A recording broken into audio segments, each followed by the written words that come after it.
Bună seara, stimați telespectatori, sunt Denis Rifai, începe emisiunea 40 de întrebări. Iată regulile emisiunii. Îi voi adresa invitatului meu 40 de întrebări. Pentru fiecare întrebare va avea 2 minute să răspundă. Dacă îi mai rămâne timp, iar eu consider că este necesar, invitatul poate folosi timpul rămas pentru a răspunde la celelalte întrebări. De asemenea, invitatul meu are dreptul să refuze să răspundă. Să începem. L-am alături de mine pe Andrew Tate. Bună seara, bine ați venit! Hello. Despre dumneavoastră știm așa, sunteți unul dintre cei mai influenți și controversați oameni din mediul online, celebru pentru luxul afișat, dar și pentru părerile misogine. Aveți miliarde de vizualizări pe rețele de socializare și sute de mii de cursanți pe platformele din online. Nu mai puțin controversat sunteți și în offline, unde v-ați câștigat celebritatea în momentul arestării dumneavoastră de către Tate pentru trafic de persoane, viol, lovire și alte violențe. Ne-am propus ca prin intermediul celor 40 de întrebări să-l cunoaștem pe campionul de kickboxing, King Cobra, pe omul din spatele imaginii de mascul alfa și să aflăm dacă poate închisoarea să reducă la tăcere o voce vehementă și virală. Sunteți pregătit? I'm ready. Bine, începem. După 92 de zile petrecute în spatele gratilor, pe 31 martie 2023 ați fost eliberat și plasat în arest la domiciliu. Iar la începutul lunii august, instanța a decis să fiți cercetat în libertate, sub control judiciar, măsură care vă permite să ieșiți din raza județelor București și Ilfov, însă nu și de pe teritoriul României. Presa a notat că prin impunerea controlului judiciar, procurorii au încercat să împiedice o eventuală fugă în străinătate, mai ales că în trecut jurnaliștii notau că aveți conturi bancare în 19 țări și numai puțin de 5 pașapoarte. Ținând cont că ați susținut de mai multe ori că vă place România și că aveți încredere în sistemul judiciar din această țară, urmează întrebarea: vă simțiți în siguranță în România? That's a very good question. And I do feel safe in Romania. Societal, I think the society is a very safe society. Romanians are beautiful people. It's a religious society. You can see and feel God here. I don't feel safe from the law. I have to be very honest. I think that the procedure which has been applied to me is unfair. I don't see why it has been done. Nobody wins. The two victims in my case are saying they're not victims. Tate looks bad. Romania looks bad. Certainly, they have tried very hard to catch a big fish. The prosecutor has been desperate to put me in jail because I'm famous, not because I've done anything wrong. And it's kind of upsetting to me. I have to be very honest with you, because I've tried very hard to represent Romania in a positive light and always speak positively about Romania to the entire world, which doesn't have the best international reputation. I've only ever said good things about this country. And then for a prosecutor to come along and decide he wants a big fish and to put me in jail for no reason, not because I've done anything wrong, but purely because I'm famous. I think that makes Romania look bad. It makes Tate look bad. There's no victims in the case, so nobody is being saved in any way. It's just a net negative for everybody. And the Romanian people respect me and love me, and everybody who sees me apologizes to me and knows I've done nothing wrong. So I feel very safe in Romania. Yes, it's a beautiful country. I just decided to live here for a reason. There's very beautiful people. I just think it's a shame that one prosecutor on a ridiculous quest for fame can damage the country's reputation so heavily. Mergem mai departe. În ianuarie 2023, aproximativ 500 de tineri au protestat în capitala Greciei, cerând eliberarea dumneavoastră și a fratelui dumneavoastră, Tristan Tate. În mediul online, printre cei care s-au arătat contrariați de arestarea dumneavoastră, s-a numărat și impresara de fotbal Ana Maria Prodan, care a scris pe o rețea de socializare așa: imaginea și munca lor de o viață sunt distruse pentru ce? De ce să arestăm înainte să avem toate probele incriminatorii? Dacă nu se dovedesc acuzațiile, cine mai șterge demența creată de media din viața acelor oameni? Dumneavoastră ați reacționat imediat. Vă citez: mulțumesc, Ana Maria Prodan, pentru că susții dreptatea. Urmează întrebarea: vă așteptați la mai multă susținere? I think the entire world supports me. Absolutely nobody believes the narrative they ever tried to paint. Even the victims they found and put in this file themselves are saying they're not victims. They're on television saying we're not victims, let Andrew go. Nobody believes them. Nobody on the public believes them. Nobody on the internet believes them. The entire thing is a farce. And I genuinely feel bad, not for myself, because I'm a man who's had a very difficult life and I understand trials and tribulations, and I'm not scared of jail. I'm not scared of assassination. I'm not scared of anything. That's not who I am. I feel genuinely bad for the country of Romania. What rich person, what person of wealth will now move to this country and set up a life, knowing that DCOT prosecutors, in their desperate bid to try and make themselves famous, will destroy a man's life and reputation at will and face no repercussion? What rich German or Italian man will ever move to this country?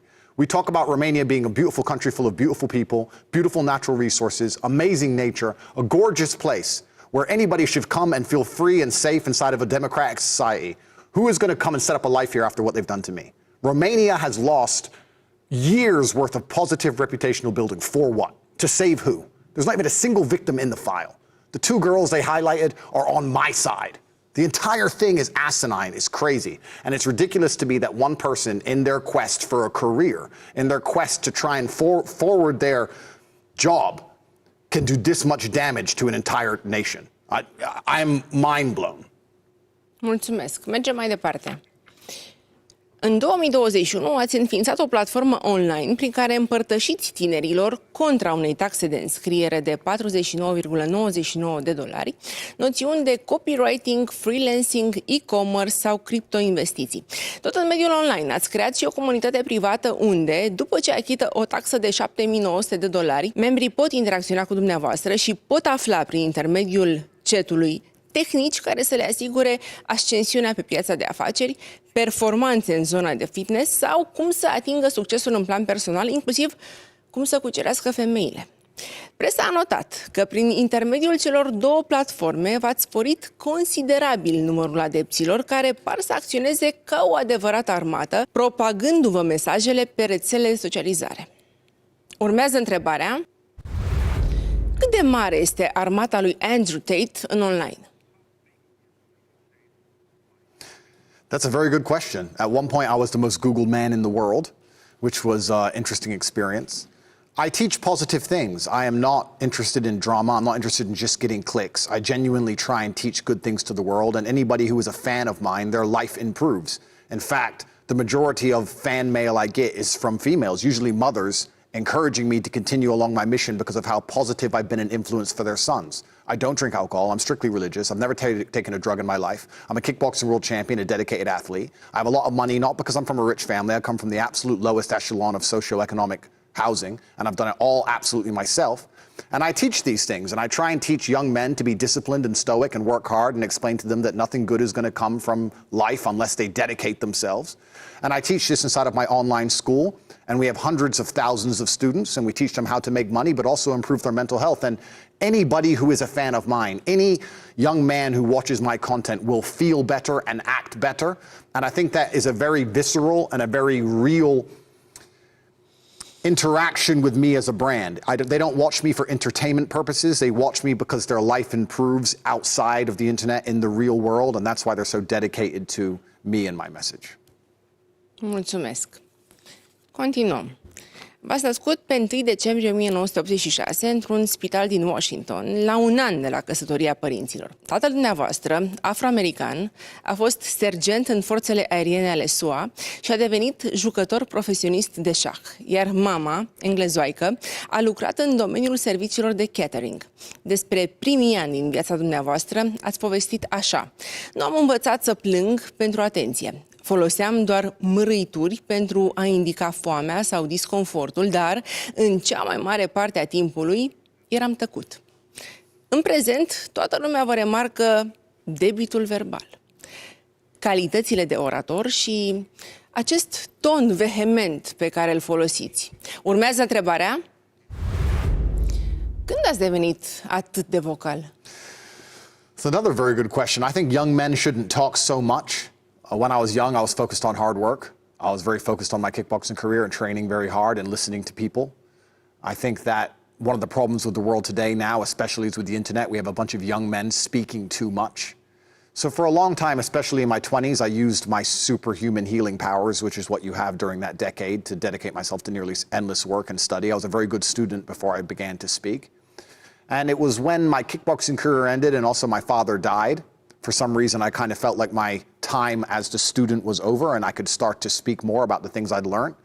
And also, I truly believe not so much in Romania, because Romania's still got sanctity in regards to religious beliefs, but in the West especially, I don't think many Romanians truly understand how fallen the Western countries is, how satanic America and England are.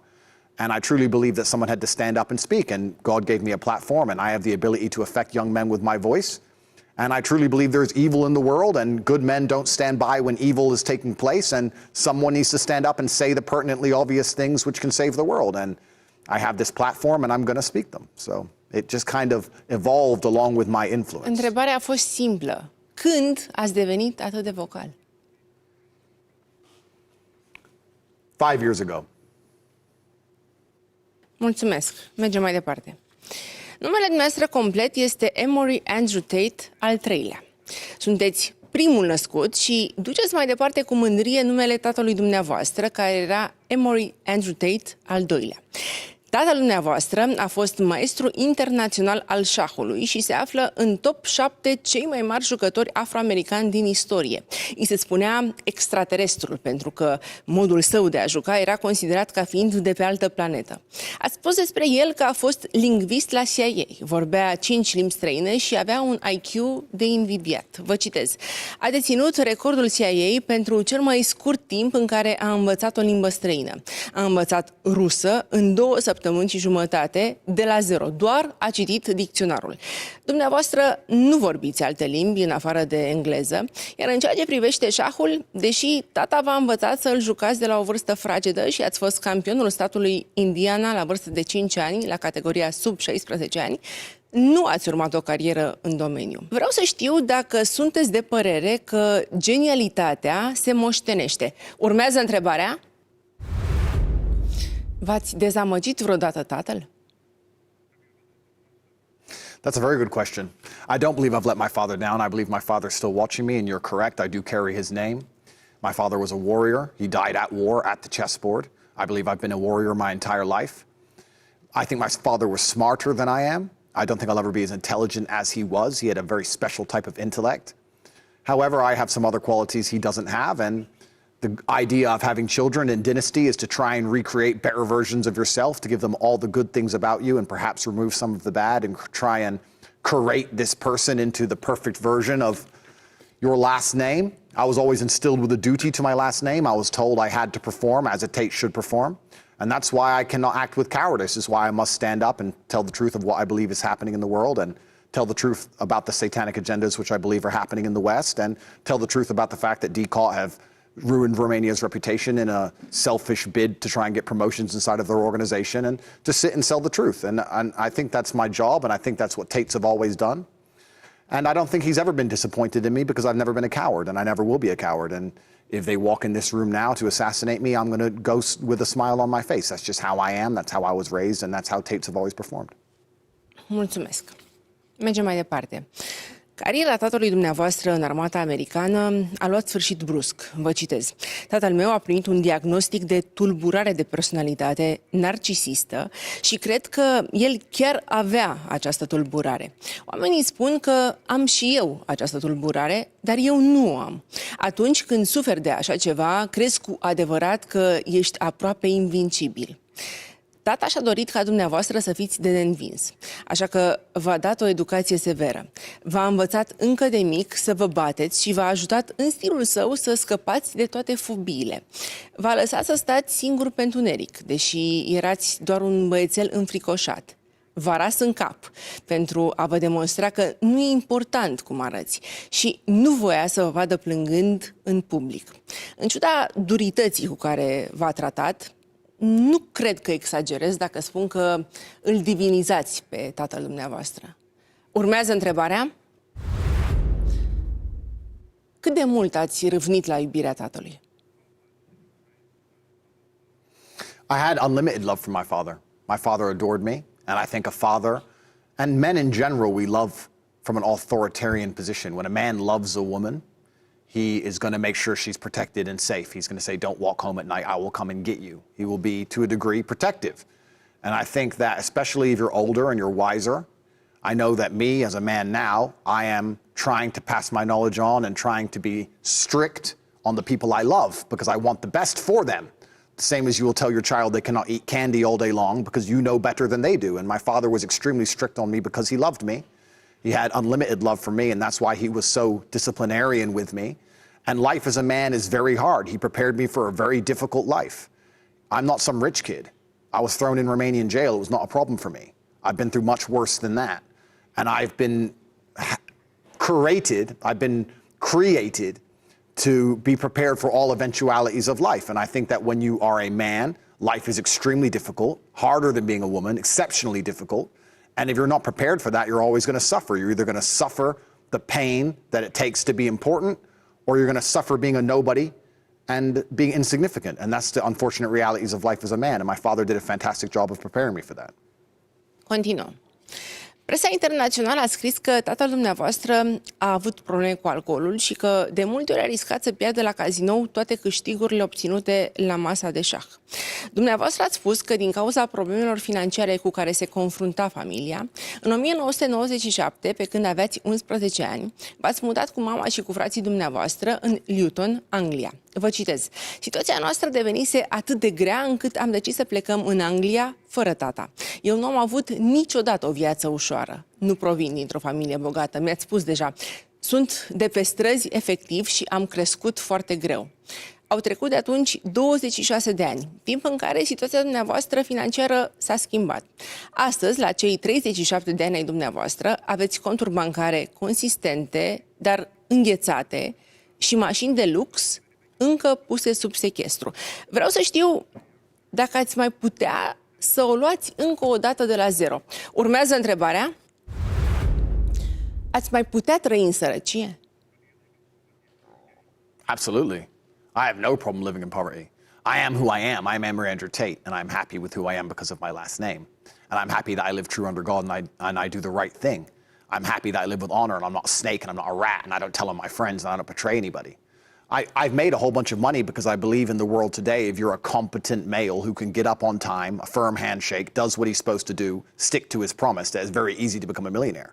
I teach that inside of my school. I teach people how to become exceptionally rich. I don't think it's difficult if you're actually a hardworking person. I've made money by result of just being competent, but money is not who I am. I was who I was before I had money, which is why I have money. I have no problem going back to poverty. I lived in poverty most of my life. If I end up 72 years old on a beach in the Philippines, as long as I have my brother, I'll be smiling. I mean, money is beneficial and beautiful, but truthfully, I spend most of my money helping other people. They don't talk about this on international media, but you can go to TatePledge.com. I donate $25 million a year feeding children. TatePledge.com. They don't talk about that. I spend my money on the mothers of my children. My mother, the women I care about, my sister. As a man, when you have a lot of money, you use it to provide and to help others. I find my happiness through the happiness of others. If I buy myself a new I feel less happiness than if I buy my girlfriend a new My money is for everybody else. I'm the workhorse. All I do is work and give it away. That's what is the masculine imperative. Think of Christmas morning. Nobody buys dad anything. It's about the children and the women. This is how it is as life as a man. So I could go back to poverty, but if I went back to poverty, I would feel bad for the people around me who I love to give to, who I love to take care of. I love that all of my family fly on private jets, and we grew up in a council estate where we had less than €200 a month to live. I wouldn't worry about myself. I always worry about everybody else, and it was exactly the same in jail. I used all of my phone calls to check on everybody else. I never was concerned for me. I was concerned for everybody I provide for. So, yeah, I can live in poverty, but I'd worry about my empire. Mulțumesc. Mergem cu prima întrebare roșie. Vă citez. La 11 ani eram capul familiei. Aveam grijă de fratele meu mai mic, de sora și de mama care ne-a crescut singură. Pentru a vă asigura traiul zilnic, după mutarea în Luton, mama dumneavoastră s-a angajat ca ajutor de bucătar la cantina unei școli. Ați continuat să păstrați legătura cu tata, însă el v-a spus întotdeauna că trebuie să meritați timpul petrecut în compania sa, astfel că întâlnirile cu el aveau loc doar de 2 ori pe an. Viața dumneavoastră nu era dificilă doar acasă, ci și la școală, unde dumneavoastră și Tristan erați tachinați și ironizați, nu doar pentru că locuiați într-una dintre cele mai sărace zone din oraș, ci și din cauza accentului american pe care îl aveți. Unul dintre colegii dumneavoastră din liceu a declarat așa: Andrew a fost șicanat și s-a râs mult pe seama lui. Urmează întrebarea roșie. când nu a mai îndrăznit nimeni să râdă de Andrew Tate? Very good question. And I don't know if I was laughed at. I mean, I certainly stuck out. I was different in school. It was always my brother and I as a team. We didn't fit in. We couldn't play soccer like the English kids could, and we had a different accent, and we were exceptionally poor. But nobody bullied us. Everybody always understood there was a degree of respect for us because they knew that we weren't cowards and they would have to fight us at some point, and they didn't want to push it that far. So I would say we weren't bullied, perhaps a little bit ostracized. But I wouldn't say that was necessarily difficult to deal with. And to this day, I still think there's people out there in the world who laugh at me and people who hate me online and hide behind imaginary accounts and say silly things. But to my face, it's been a very long time since I've been disrespected. And I'm not going to say that just because I'm a tough guy. I'm not going to say that because I'm a big, strong kickboxer. I'm going to say that because I treat most people with respect. And I think if you go through life and treat people with respect, most of the time you get respect back. And you have to meet a very special kind of idiot who's going to disrespect you when you're a respectful person. So I don't have negative interactions with people. I try very hard to keep my life peaceful. And I think when you've known violence like I have, when you've known true violence and you've grown up in an area where there's multiple stabbings and your friends have died, and I carry scars to this day from knife wounds, I think you try very hard to keep life peaceful. So in general, in my day-to-day interactions, things are very happy, very positive. If anybody has anything bad to say about me, it seems they want to say it far away from me, and I'm happy with that. Mulțumesc. În 2005 ați început antrenamentele de kickboxing, iar în 2007 l-ați înfruntat în primul dumneavoastră meci oficial pe luptătorul Scott Gibson și ați fost înfrânt prin knockout. V-ați auto-intitulat în ring Cobra sau King Cobra și până la retragerea din 2020 ați obținut 4 titluri de campion la categoriile semi-grea și grea în competițiile organizate în stil full contact în cadrul Asociației Internaționale Sportive de Kickboxing. Despre succesul în ring, dar și în afara lui, ați spus așa: în mintea mea nu am slăbiciuni. Poate că e nebunesc, dar este brutal de folositor. Cum pot să spun că am o slăbiciune sau alta când eu am o rată de succes de 100%? De altfel, ați mărturisit că tatăl dumneavoastră a fost cel care v-a învățat încă din copilărie să nu renunțați niciodată, vă citez. Când eram mic, tata mă împingea mereu. Până la urmă am învățat să îi țin piept. Așa că el mă împingea și mai tare. L-am întrebat de ce mă împinge. Iar el mi-a spus că trebuie să învăț să mă ridic. Urmează întrebarea: de câte ori ați fost nevoit să vă ridicați de la podea? Very good question. There is no light without dark. I think the ancient Chinese nailed it when they put the yin and yang together. You have the black and the white, and they flow into each other, and there's a little bit of white in the black, there's a little bit of good in the evil, and there's a little bit of evil in the good. And if life is perfect all the time, you don't appreciate anything. I actually think one of the worst lives you can have is a life where everything goes right all of the time. If you're spoiled to that degree, especially as a man, as soon as you reach any kind of difficulty, you're going to crumble. So I've had to get up a bunch of times. And I do not pray for an easy life. I pray for a difficult life with difficult challenges to solve and being strong enough to handle them. I've never tried to make my life easier. In fact, quite the opposite. And I think that life is going to continue along this way. Once I beat this current garbage, which is going on at the hands of DCOT, there will be some other garbage later on down the line. And if you really want an exceptional life and to do exceptional things, you can't only hope for the positive exceptional. When I'm on a private plane and they're flying on a private plane to another continent, and that's a very exceptional experience, so is a Romanian jail cell. That's an exceptional experience. It's difficult to call that a normal life. It's far from the norm. So if you want the highs, you have to accept the lows. And I want the highs. I want to make sure my human experience is as varied as possible. So I've had to get up thousands of times, and I'm sure I'll have to get up thousands of times more, but I know me as a person, and I know I'll never stay down. So I'm unafraid. Bine, mulțumesc. Ați intrat prima dată în ring ca luptător amator MMA în martie 2010, iar la finalul a 3 runde ați fost declarat învingător în urma deciziei juriului. Aveați să înregistrați o nouă victorie 3 luni mai târziu, de această dată la profesioniști, în un meci în care organizatorii vă anunțaseră de la început că învingătorul va încasa toți banii, în vreme ce învinsul va rămâne doar cu loviturile încasate. Nu v-a speriat acest gând, ba chiar ați intrat în ring cu atât mai motivat. Vă citez. Când am intrat în ring să lupt, eram un kickboxer cu o centură neagră în judo și fără pic de experiență în MMA. Dar eram falit. Eram atât de sărac că nu îmi puteam plăti nici măcar chiria. Înțeleg că ați intrat în cușcă de nevoie, dar urmează întrebarea. Ați intrat vreodată în cușcă de plăcere? No, I don't think I ever fought out of pleasure. I fought because in my 20s, I had a raging fire inside of me that I couldn't find a way to channel into anything other than professional fighting to make sure that I lived a peaceful, happy life within the confines of the law. I think the masculine essence has always been one for conquest. I think that's been bred out of men in the modern world, and they're trying to do that on purpose so that they can subjugate society and enslave us all. But if a man is true to his masculine essence, he wants to have an empire of sorts. I think it's been that way throughout all of history. Alexander the Great, Genghis Khan, doesn't matter who you name, they all wanted an empire. And I was in my 20s, I could heal quickly. I had no money, no influence. Back then was almost before the internet. There was no big social media following, no Instagram, nothing.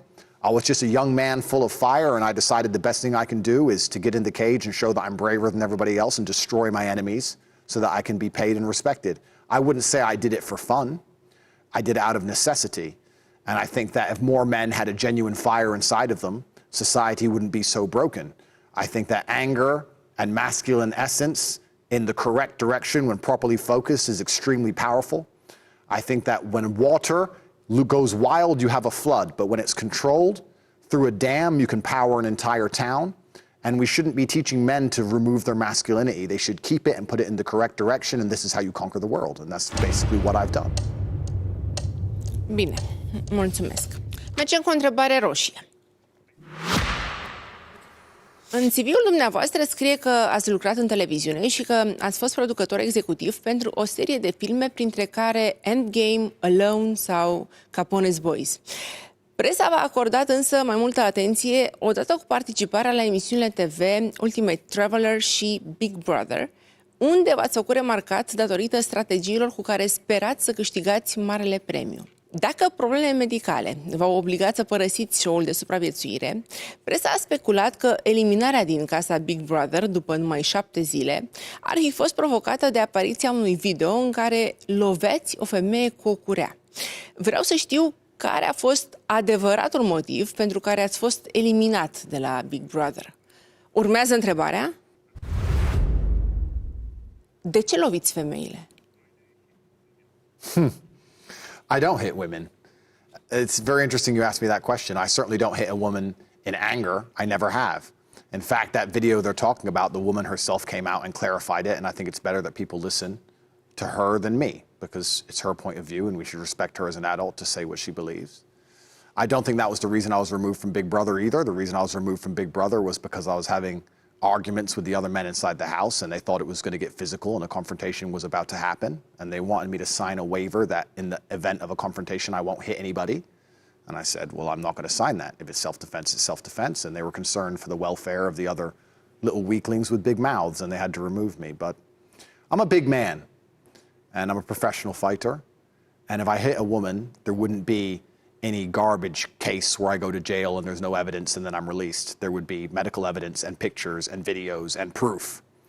The fact they're saying I hit this woman and this woman came out and said, no, he didn't hit me, it was a play game, I think that proves everything. So I don't need to hit women. I'm not a frustrated man. I also think that most of the world understands that when you find a man who beats women, he's called weak, he's called cowardly. Most of these men are frustrated.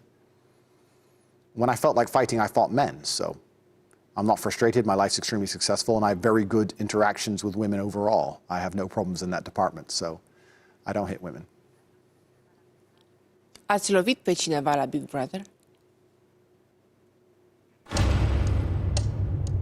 No, I didn't. I had a big argument with a few of the other contestants, and it was about to get physical, and it looked like 3 of them were going to attack me, and they took me into the producer's room and said, if this fight happens, we don't want you to hurt anyone. And there was a disagreement between me and the producers, and eventually they decided I had to leave the show. That's what happened. Mulțumesc.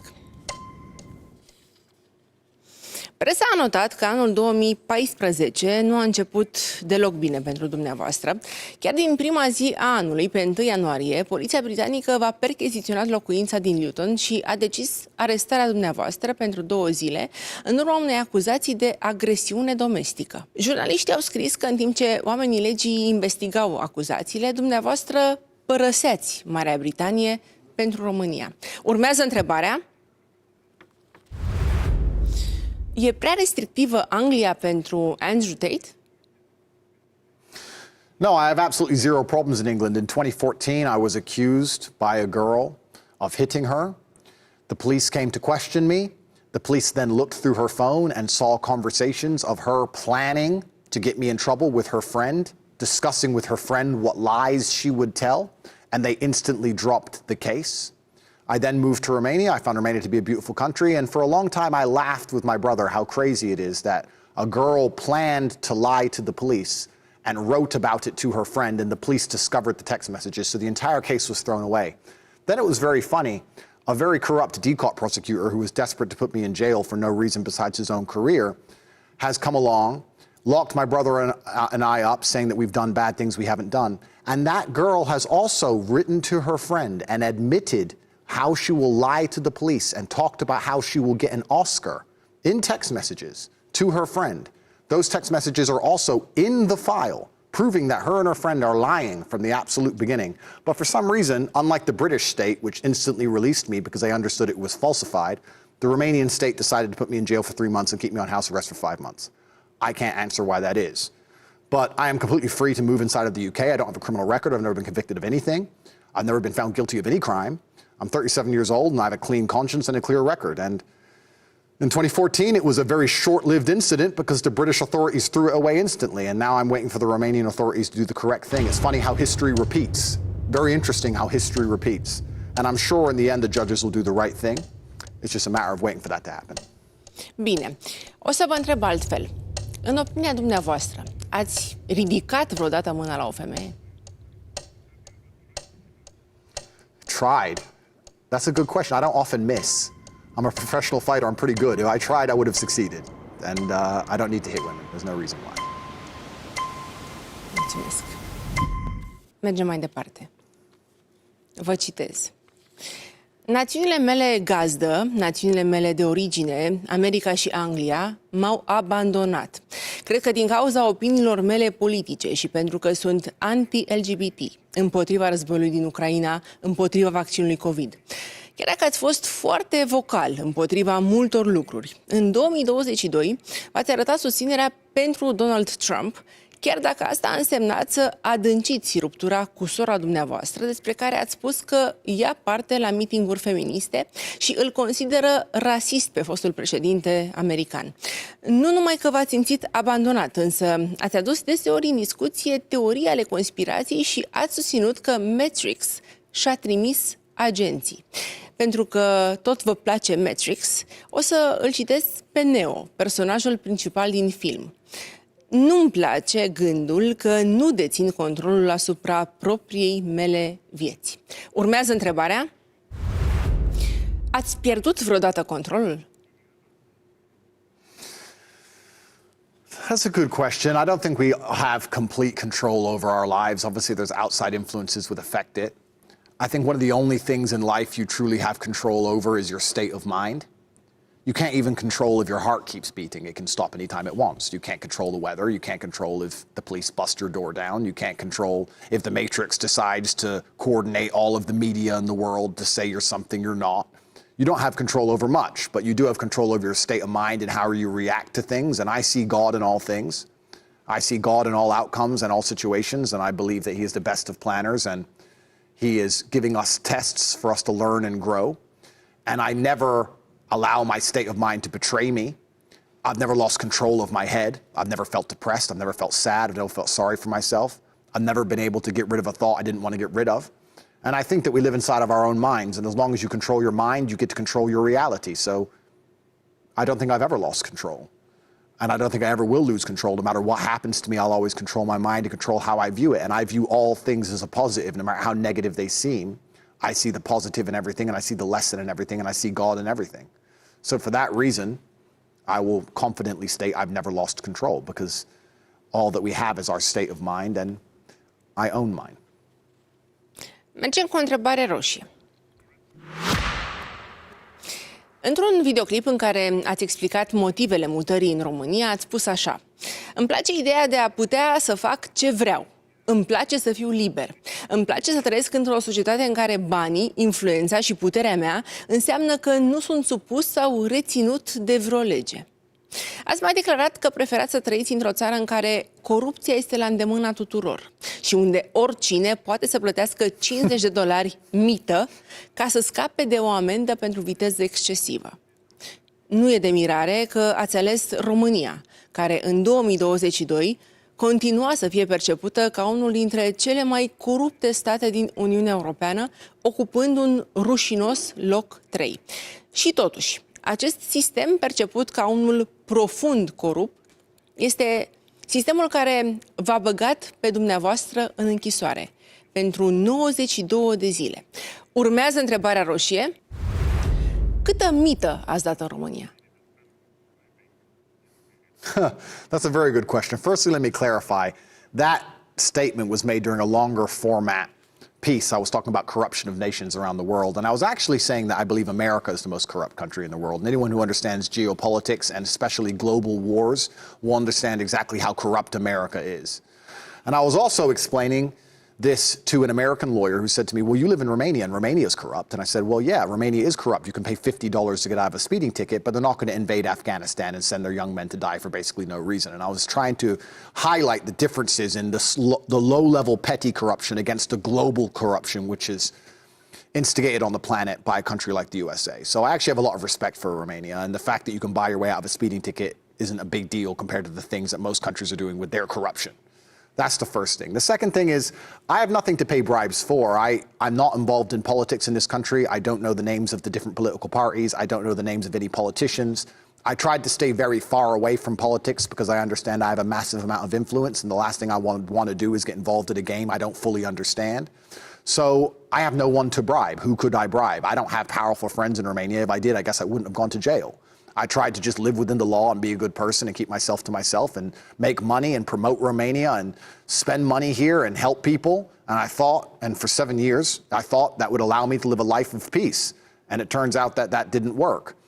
Perhaps maybe I should have bribed people. Perhaps maybe I did need powerful friends. Perhaps maybe I should have been giving money away. I don't know. But I moved here and just lived with a pure heart and thought I don't do anything wrong. And then it turns out that I end up being attacked. And when I went to jail, every policeman, every guard, every single person I meet inside of the system, everyone I meet on the street, all of them said to me, it's because you got too rich and too famous, Andrew. That's why they did this to you. Everyone knows you're innocent. So I don't know. Maybe I made a mistake. Maybe I should have had powerful friends. I'm not sure. I'll give you time. But I certainly didn't have them, or I wouldn't have been in a jail cell. And I don't have anyone to pay bribes to. So I think the idea that I'm somehow coming here with a whole sum of money to live this renegade life. What is my renegade life? Like I said earlier, I don't drink alcohol. I don't do drugs. My entire house has been searched 3 times. I haven't found anything. What am I doing with my renegade life? Going to the mosque and looking after my children? I don't think this is true at all. I'll give you time. Am o întrebare. Nu ați dat niciodată mită în România? No. I have no one to bribe. I don't have friends that powerful, unfortunately. And I don't think I needed to bribe anyone for anything. I don't break the law. I have no one to bribe anything for. I'm not involved in politics. I'm not doing anything that interesting. And my life has been forensically analyzed. Puțină?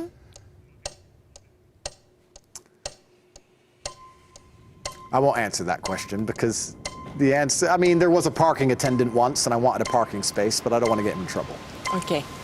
Am notat, mulțumesc. Continuăm. Presa internațională notează că în anul 2011 ați lansat împreună cu fratele dumneavoastră, Tristan Tate, o companie de videochat în Anglia și ați angajat 75 de femei în 4 locații diferite. Jurnaliștii au speculat că ați fi avut un studio de webcam și în Los Angeles. Întrebat recent despre activitatea dumneavoastră în domeniul videochatului, ați afirmat că ați renunțat la această afacere în urmă cu 6-7 ani, chiar dacă la momentul respectiv era foarte profitabilă nu doar pentru dumneavoastră, ci și pentru femeile care lucrau pentru dumneavoastră. Vă citez: nu cred că dacă eu nu exploatam, oamenii aceia nu ar fi fost oricum exploatați. Am transformat mai multe femei în milionare decât bărbați. Urmează întrebarea: câți bani ați câștigat din videochat? Good question. Like you correctly stated, I haven't touched anything to do with this for 6 or 7 years. I can't remember exactly how much I made, but it was a profitable enterprise, which I decided to give up for personal reasons, and I've moved on to other things.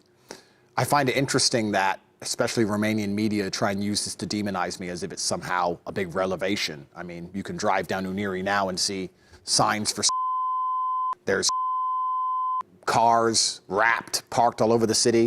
I think video chat is a very big and profitable business inside of Romania, and I don't hold anything against any woman who decides she wants to work within the industry. It's up to her. It's certainly not human trafficking. It's certainly not illegal. It's massive as an industry. Me and my brother were fairly successful. We were much more successful with other things.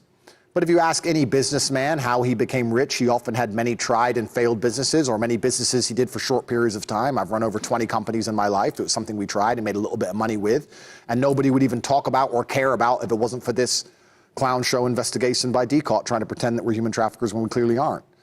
So we made some money. But what does it mean, some money? It'd be hard for me to estimate. A couple $100,000. We certainly weren't that large with inside of it. The women made more money than us, and we had to pay for the accommodation and those kind of things. And back then, 7, 8 years ago, video chat wasn't nearly as big as it is today. It was a very small enterprise overall, and the reason it's still mentioned is because of this falsified case against me. Bine, am notat, mulțumesc. Continuăm. Tristan Tate, fratele dumneavoastră, a recunoscut în fața jurnaliștilor britanici în 2022 că afacerea din domeniul videochatului s-a bazat și pe manipularea și păcălirea bărbaților. Astfel, după ce își arătau formele senzuale în fața camerelor, modelele dumneavoastră erau învățate să stoarcă și mai mulți bani de la clienții lor, pe care îi impresionau cu povești inventate despre urgențe medicale sau diverse probleme de familie. Domnule Tate, remarc că dumneavoastră ați câștigat bani păcălind bărbați, iar acum educați bărbații contra unor sume cuprinse între 49,99 și $7.900. Urmează întrebarea: sunt mai ușor de păcălit bărbații sau femeile? That's a very good question. I think that women fall for what they hear and men fall for what they see. And that's why women wear makeup and men tell lies. So it depends who you're trying to fool and why. But certainly women are easier to fool in some regards, depending on the tools at your disposal, and I can say the same for men. I wouldn't say one is easier than the other. I think that men and women are quite different. We have a different type of intelligence. But women certainly have an intellect. Women can be psychic sometimes. Women can just say, I know you were cheating, and she can have no proof at all, and she just knows. Women can have a certain type of intellect that I don't think men have. So overall, I'd say men are easier to fool. In regards to the original statement before the question, you were talking about the fact that the video chat models lie and sell a fantasy to men. That's true. That's not true for my models. That's true for the entire industry. And the man knows she's lying, and that's part of the fun. That's part of the game that people play. So I think the man wants to be fooled, because if she doesn't fool him or pretend to fool him, he's not interested. So it's part of the play. But overall, because I want to be a professional and give a compendious, concise answer, who's easier to fool, men or women? It's very difficult. It's hard to say. Și instrumentele de lucru pentru bărbați și pentru femei. Well, when you want to fool a man, I think you would have to appeal to his ego. I think if you appeal to a man's ego or his sense of duty, it's easier to fool him. And for a woman, if you want to fool her, I guess you would try and appeal to her sense of self and make her feel special and unique amongst many, which I guess is kind of the same thing. But overall, I think throughout society, I think men are more fooled than women. I think men fall for traps and tricks more often than women do. I think that there are far more men who have been destroyed by a woman than a woman who's been destroyed by a man. So I think men are the most fooled, so perhaps they're the easiest to fool. Ok, mulțumesc. Mergem cu o întrebare roșie. Dacă aleg o femeie să fie soția mea, mă va iubi suficient să mă lase să-i spun cum am eu chef. Eu voi decide dacă este sclavă. Trebuie să accepte că este a mea pentru totdeauna, indiferent ce fac. Această declarație va aparține și, oricât ar fi de șocantă pentru unii, nu este deloc surprinzătoare, ținând cont că vine din partea dumneavoastră, un influencer care în repetate rânduri a afirmat în mediul online că femeile sunt proprietatea bărbatului. Presa scrie că ați mers chiar mai departe. Femeile din studiourile dumneavoastră de videochat erau tatuate pe braț cu mesajul "Owned by Tate", care în traducere înseamnă "aparțin lui Tate". Urmează întrebarea roșie. Câte femei aveți în proprietate? Well, there's a lot of things I want to clarify in that statement. The first thing is that I was explaining a lot of women today want to get married because they want to have a wedding and they want to show off on Instagram and they want to wear a dress and they want to spend money. They don't want to be a wife. And to be a wife is something else. You have to dedicate yourself to your man and give yourself to the man. Hence why the father walks you down the aisle and gives you away and you take his last name. So to clarify the initial statement, I was saying the woman does belong to a man. If she becomes a wife, she should be looking to belong to him. That's the first thing. The second thing, there is a girl who has 50 tattoos who also got a tattoo with my name. That's true, but she has a bunch of tattoos. I don't think it's that significant. And there's a whole bunch of women I know, thousands of them, who don't have a Tate tattoo. So I don't own anyone. I think that we're all grown-ups, and I think it'd be very misogynistic to assume that women can't make their own decisions. And if a woman decides she wants to associate with me and I decide I want to associate with her, then we're consenting adults and we will do that. If she decides she doesn't want to, or I decide I don't want to, then the relationship will end. I don't own any women because I'm not married. But if I got married, I would see my wife as mine. Absolutely. I would have no interest in a marriage without that degree of ownership. Why would I want to marry a woman and say she's not mine? She would be mine, absolutely and utterly, which comes with good and bad. There's bad. I have a lot of responsibility. I have to pay her bills and protect her and take care of her and make sure that she has no problems and she's driving a nice fast car and living in a mansion. So absolutely there'd be some bad from it, but there's also some good. You're my woman. You can't go and party with all those men and drink alcohol. No, stay here with me. If that makes me a misogynist, like the BBC wants to say, then heaven forbid I'm a misogynist. But I think that's what every rational male and female believes. So I'm going to say it regardless of how they demonize me in the media. Mulțumesc. Continuăm cu o întrebare roșie. Dacă după mutarea în Anglia, accentul american v-a creat probleme în colectivitate, în 2014, după mutarea în România, accentul britanic și experiența sportivă v-au ajutat să deveniți unul dintre cei mai apreciați comentatori ai galelor Romanian Extreme Fighting, organizate de omul de afaceri Sebastian Vieru. Presa a notat că asocierea cu omul de afaceri brașovean v-a facilitat și drumul către primele tranzacții imobiliare în Săcele. Jurnaliștii au speculat că banii pe care dumneavoastră i-ați investit de-a lungul timpului în afacerile imobiliare ar fi provenit din exploatarea femeilor pe internet și subliniază că în prezent sunteți cercetat și într-un dosar de spălare de bani. Urmează întrebarea roșie. Ați spălat bani prin afaceri imobiliare? It's so interesting that I'm accused of money laundering, but from my understanding of money laundering, you had to have committed a crime first, and then you're trying to turn the money legal. What crime have I committed? Where's the victim? What girl? Where is she? This has been 2 years now. 2 years long this investigation's gone on, and I'm sure Romania has better things to spend its money on. I'm sure we need hospitals and roads and pensions. But for 2 years, they've tried to find a victim, putting me all over the news, calling 2,000 people who know me, calling in people who I have not seen for 5 or 6 years, dragging them into the office and trying to convince them to say they're a victim when they're not, intimidating people, threatening people with jail if they don't turn on me, all to find a victim so they can say I have laundered money. And 2 years later, they don't have a single one. It's ridiculous. I haven't laundered any money. If you earn money and you buy something, that's not money laundering. You have to commit a crime for the money in the first place, which I, of course, have not done. So, no, I've not laundered any money in any regard because I don't break the law. I don't need to break the law. I have no financial incentive to break the law. Why would I, at 35 years of age, according to this decal file, who with millions of dollars, world famous, a perfect life, children, big house, fast cars, why would I decide to then become a criminal? What's my motivation? It can't be money. I'm already rich. So what am I doing it for? Am I crazy? Am I insane? Have I lost my mind? And I want to run around and just be a criminal now? and then I'm going to find invisible victims, ghosts, and I'm going to take these ghosts and launder money through the ghosts. This is the fantasy of a prosecutor trying to catch a big fish. It's all garbage. And if the media is saying that I've done these things, well, with all due respect, since COVID, I don't have that much respect for the media anyway. The media told you to get 7 vaccines or you're all going to die. So if you still sit there and believe what the media says, you have something wrong with your brain. I give you time. Deci, în opinia dumneavoastră, sunteți doar o victimă. I'm a victim. It's kind of interesting. Human trafficking is when you take somebody and you put them in a place and you isolate them and you don't let them leave for your own financial gain. And if a prosecutor is trying to get a promotion off the back of putting me in jail because I'm famous, it seems like I've been human trafficked. They've taken me and they've locked me in a room so they can make money. I feel like I'm a victim of human trafficking. Yes, I am a victim. I've been human trafficked. The only human trafficking in my entire case was me spending 92 days in jail for no reason. Bine, mergem mai departe. În aprilie 2022, anchetatorii au descins în locuința noastră din Pipera, având informații că acolo ar fi fost sechestrate și obligate să facă videochat mai multe tinere.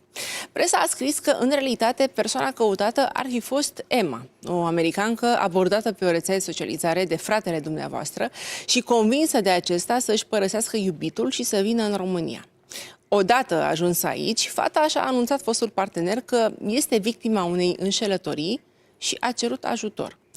Jurnaliștii au subliniat că, deși în locuința dumneavoastră au fost găsite mai multe tinere, dacă nu ar fi fost implicat un cetățean american, nu ați fi ajuns în vizorul autorităților.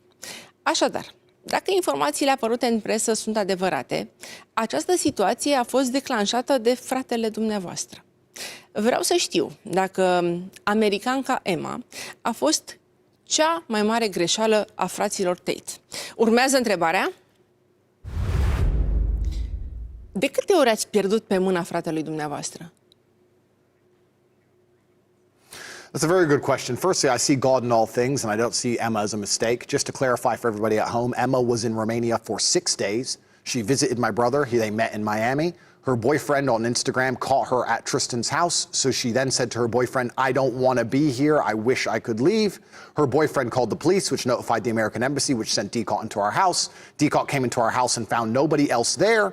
Emma has been going to and from the house, leaving on CCTV, which has been played on antenna. Everyone's seen it. She came and goes. She was only in Romania for 6 days.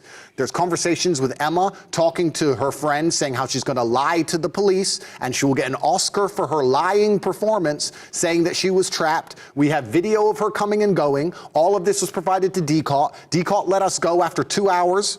We were witnesses in the beginning of April. They know she's lying. They have proof she's lying. They have video she's lying. They have conversations she's lying. They still then decided to spend 9 months surveying us and wasting their time to come and arrest us again because we're famous and rich and they want to get a big case and put us back in jail. It was all garbage, but I don't see it as a loss because I see God in all things. And it doesn't matter if I had to suffer a little bit to expose the ridiculousness of certain judicial bodies and certain prosecutors. It doesn't matter if I had to go through these things because all in all, I think that God gives tests and trials for us to grow. I certainly learned some things about myself. I certainly learned some things about the difficulty of life in jail. I learned how important I am to the people who need me, and I see it as a blessing. So I don't think I've ever lost that count with my brother. I have the best brother on the planet. I love him with all of my heart. We are a team. We are united. It doesn't matter what he does. I will always have his back no matter what till the end. If you kill one of us, you have to kill both of us. I absolutely adore my brother. There's no brotherhood that's stronger than ours. And we've never lost because we are together. And as long as we are together, we will never lose. And in the end, at the end of this clown show, at the end of this circus, the winners will emerge, the Tate brothers, because we've never done anything wrong. We live true under God. Mulțumesc. Mergem cu o întrebare roșie. În anul 2022, conturile noastre de Facebook, Instagram și TikTok au fost suspendate. Reprezentanții platformelor explicând că nu încurajează mesajele care, citez, laudă, promovează, glorifică sau susțin orice ideologie care incită la ură. Ați rămas însă activ pe Twitter, iar presa a speculat că acest lucru s-ar datora prieteniei cu Elon Musk, proprietarul platformei, denumite în prezent X. Mai mult, după ce rețeaua de socializare a anunțat că ia în calcul eliminarea conturilor inactive, l-ați rugat public pe miliardarul american să nu dezactiveze contul tatălui dumneavoastră, decedat în 2015. Însă, imediat după arestarea dumneavoastră, în decembrie 2022, întrebat despre relația dumneavoastră, Elon Musk a spus așa: din câte știu eu, nu l-am întâlnit niciodată pe Andrew Tate. Vreau să știu ce alte celebrități s-au dezis de dumneavoastră. Urmează întrebarea roșie. Sunteți persoana non grata? Firstly, at the highest echelons of society, people are very careful about talking about their personal friendships. It's very easy for us to say, I've never met anyone, or I don't personally know someone, or I don't recall, and that's just professionalism at a certain level. That's the first part of my answer. The second part of my answer, I have been canceled by the Matrix. I was deleted because they said I was misogynistic because I believe that men and women have different roles in society. I do not buy into the Satanism which is promoted in the West, that women can be men and men can be women and men can get pregnant and women are as strong as men are, and all this absolute insanity deliberately designed to degenerate society and create a society of slaves, which is what they're trying to do. They're trying to break down the family unit so that men no longer have any instinct to defend anything, and then they can enslave us all like they did with COVID. They accuse me of being misogynist for pointing out the pertinently obvious, and I'm not misogynistic in any regard, and then they deleted me, and they deleted me, quite rightly, from Facebook, Instagram, Gmail, my account, my account, 6 bank accounts, everything was deleted instantly and in synchronity. Everything was done at once. So when I talk about the Matrix, this is a perfect example of it. If you upset them, if enough people listen to you and you say things they don't want you to say, all of a sudden they will press a button and every single app on your phone will stop working. And the idea is that you disappear and you go away. You have 3 lives out here in the world, and your ability to tell the truth is heavily linked to your insignificance. You're allowed to speak the truth as long as no one listens to you, but when you have a huge platform, they expect you to shut up. You have to say, wear the mask, take the vaccine, be quiet. Because if you start talking about the truth, you're going to get in a lot of trouble like I did, and you have 3 lives. First, they cancel you and delete you off the internet, hoping you'll be quiet and go away. If that doesn't happen, they try and put you in jail for no reason on a falsified garbage case. And if that doesn't happen, they kill you. You have 3 lives if you talk against the establishment. And I've used 2 of mine. I give you time. I've used 2 of mine. And that's a very scary position to be in. Ce personalități s-au dezis de dumneavoastră? I don't think anybody's given up on me. I've never had any private conversations with anybody who's given up on me. There's just certain people with certain arrangements, especially sponsorships or large sums of money or affiliations with certain news networks, which have to be careful what they say, and I respect their professionalism. It's difficult at the highest echelons of society to just be open about your personal relationships. Ok. Mulțumesc. Continuăm. Ați mărturisit că după ce au fost închise conturile de pe rețele de socializare, ați avut o presimțire sumbră în legătură cu viitorul dumneavoastră și i-ați împărtășit gândurile lui Tristan, alături de care erați în acele momente în Dubai. La 2 săptămâni după întoarcerea în țară, presimțirea dumneavoastră s-a adeverit și ați ajuns după gratii. Vreau să știu dacă presimțirea dumneavoastră a avut legătură cu o posibilă informație pe care ați primit-o din structura de ICOT. Urmează întrebarea. Ați fost avertizat din interiorul de ICOT? I didn't have any information from inside DCOT. I have information from my life experience, and I understand how the world works, and I understand that ups and downs are linked, like we discussed earlier, and light and dark are together. And I said to Tristan that they've tried to cancel us because they don't like that we are telling the truth to the world. If we were lying, they would allow us to lie. When you rip out a man's tongue, you're not proving him a liar, you just prove you're afraid of him telling the truth. They deleted us across all of social media, and this failed to damage our influence. In fact, we became more famous than ever before. You get 3 lives. The second life is they try and put you in jail on a garbage case with absolutely no evidence. And I felt it coming because I know how the world works. And I said to Tristan, I think they're going to try and do it. I think they're going to try and put us in jail for nothing. And he said, well, how could they do that? And I said, I don't know exactly. And then here we are 2 weeks later, a girl who texted her friend and said, I'm going to get an Oscar for lying watch how I lie to the police, and has CCTV, which has been all over the Romanian news of her coming and going from the house, holding her phone, who was in the country for 6 days, managed to somehow get my brother and I locked up. And I think that's because the prosecutors are extremely interested in putting us in jail, not because they care about the truth, but because someone has motivated them. It's unfortunate. This is how the world works, and you cannot shine bright in the world without casting a shadow.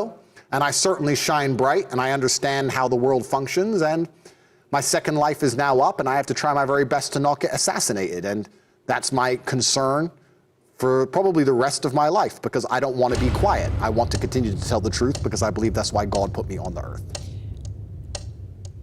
Cine este, în opinia dumneavoastră, acea persoană care i-a motivat pe procurorii DICOT? That would be a very quick way for me to use up my third life. So for now, I'm not going to answer that question. Ok, mergem mai departe. Pe 27 decembrie 2022, ați tachinat-o pe activista de mediu Greta Thunberg cu următorul mesaj. Bună ziua, am 33 de mașini. Vă rog să-mi dați adresa dumneavoastră de e-mail ca să vă pot trimite o listă completă a colecțiilor mele de mașini și a emisiilor uriașe ale acestora.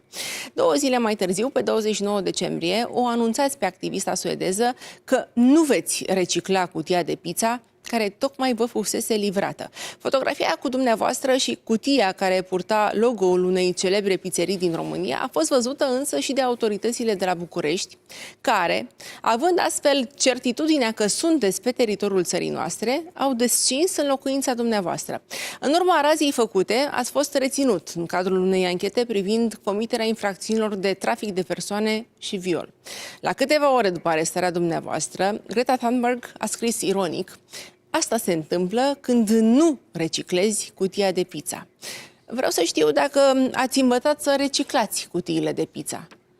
Urmează întrebarea: de câte ori v-ați dat de gol?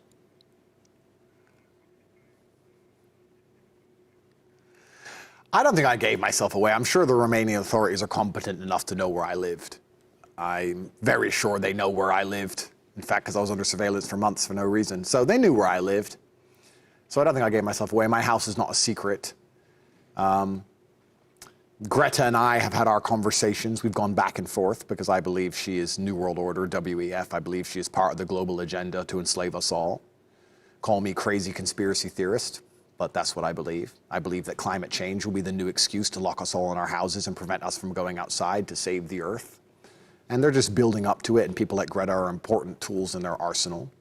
So her and I have had our conversations, but I don't think she had much to do with my arrest, besides being part of the matrix and the mechanism which is unhappy with my existence. I don't think she directly ordered it. I think she is a pawn in the game. I don't think she is any kind of orchestrator in the game. So I didn't give myself away. The Romanian authorities are competent enough to know where I lived, and they'd been there before, and they turned up again for coffee that morning. So that's what happened. Bine, continuăm. Ați spus despre dumneavoastră că sunteți cel mai puternic om, că sunteți invincibil și că nu aveți nicio slăbiciune. Cu toate acestea, pe 30 decembrie 2022 ați ajuns în spatele gratiilor și v-ați petrecut următoarele 92 de zile într-o celulă mică, după ce măsura arestului preventiv a fost prelungită de 2 ori. Ați mărturisit că nu ați înțeles capetele de acuzare și ați resimțit situația ca pe o adevărată tortură. Vă citez: mă simt torturat, sunt aruncat într-o celulă fără lumină, gândacii și păduchii îmi sunt singurii prieteni seara.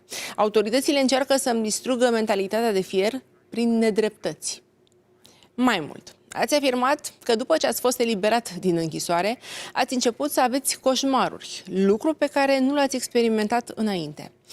Aș vrea să-mi spuneți dacă v-ați recăpătat mentalitatea de fier. Urmează întrebarea: ce ați simțit în închisoare?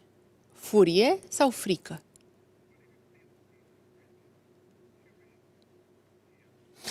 Yeah, it's a good question. I never lost my iron framework. I did have nightmares because obviously you're in a jail cell and things are uncomfortable, but I don't believe in things that take away power from me. I believe the nightmares were a message from God to strengthen me. I see God in all things. I never see myself as weak. When I talk about being invincible, I don't talk about it in the literal sense. I'm sure with enough bullets I would die. Probably not one, maybe 10. They'd get me in the end. But I believe that I stand the best chance of survival by believing I can resist a bullet, as opposed to believing it will hurt me. So I always believe in those things in my mind. That's where my invincibility comes from. When I was in jail, I was extremely concerned for everybody outside of jail. As said, I had no idea why I was put in jail. I don't speak Romanian. The papers were in Romanian. It was New Year's Eve. It took a while to get translations. There was delays. People were saying human trafficking, which is insane because the 2 girls in the file are screaming on the news that they're not victims. So the whole thing was a joke. Everyone was laughing about how ridiculous it was. So nobody was clear. It took a while for me to understand how pathetic the whole thing was. But I was very concerned for my children. I was very concerned for my mother. I was very concerned for my staff and their families. And I wasn't concerned for myself. I was genuinely very concerned for everybody I have to provide and protect and care for. And most of my conversations with my brother in that jail cell were, how can we make sure everybody else is eating? How can we make sure everybody else is okay? Most of my time on the phone was spent reassuring other people's state of mind, making sure other people felt okay. It was never about me. Me going to jail was actually about everybody else. Ce le spuneți copiilor dumneavoastră? They're quite young, so I didn't have to explain it to them exactly where I was. They just knew that I was away. But it was uncertain how long I was going to be in there. And obviously you have to make a contingency and plan for the worst. But luckily a Romanian judge saw the light and let me out. I give you time. Câți ani au? They're 3. And luckily, and to be fair, the Romanian judicial system, the judges have been very good to me. The judges can see garbage when it's put in front of them. And the judges let me free. And I got to reunite with some of my children. Some of my children I've still not seen because I can't leave Romania. And their mothers are scared to come here because they see the police state as brutal and they see it as corrupt. So they won't come here. So there's a daughter, which I haven't seen since the beginning of this because the mother is afraid. I give you time. The mother is afraid of decop and I can't leave. So I've been separated from one of my daughters for over a year because of this entire saga. And that's the thing that's so upsetting. Like, there's real people involved in this, real emotions involved in this game. When people sit and go, oh, I want a promotion, I want to put a famous man in jail, they don't understand that there's full-grown women crying, there's children crying, missing their father. It's truly sad what's happening. Mulțumesc. Mergem mai departe. Mergem cu o întrebare roșie. În ciuda faptului că ați spus că a fost foarte frustrant să fiți închis într-o cutie și să ai parte de o libertate de acțiune extrem de limitată, pe parcursul zilelor de detenție nu ați uitat de aspectul fizic, așa că dumneavoastră și fratele ați solicitat prezența unui frizer care să vă aranjeze părul și barba. Mai mult, presa a notat că ați fi avut și niște cerințe neobișnuite pentru un om aflat după gratii, cum ar fi o masöză sau o consolă de jocuri. Urmează întrebarea roșie. Cât de arogant sunteți? I don't think I'm arrogant at all. I like to think I treat all people with respect, and anyone who respects me will be treated nicely. I don't often get called arrogant in person. I don't see myself as delusional in any regard. I know what I'm good at, and I'll say what I'm good at. Any delusions I have are deliberately manufactured for my own state of mind, like believing a bullet wouldn't kill me. I think that's the best thought you can have in your head when you're shot. But I understand it's something I've manufactured. I don't think I'm arrogant at all. In fact, I was the nicest person in jail. Please feel free to go do investigative journalism around central arrest. I said please and thank you to every single prison guard who put handcuffs on me and marched me out to court even though I shouldn't have been there. I said please and thank you for every single meal I was given. I said please and thank you to the nurse who was concerned for me because my blood pressure was so high. I said please and thank you to absolutely everybody. I'm very respectful to people who are just doing their jobs. I know it's not their fault I'm in jail. I was Mr. Smiley. I was brightening up everybody's day. I was the opposite of arrogant. There were people inside of the jail screaming, banging on the door, saying, let me go home. To me, that's arrogance, to believe that you even stand a chance of that happening.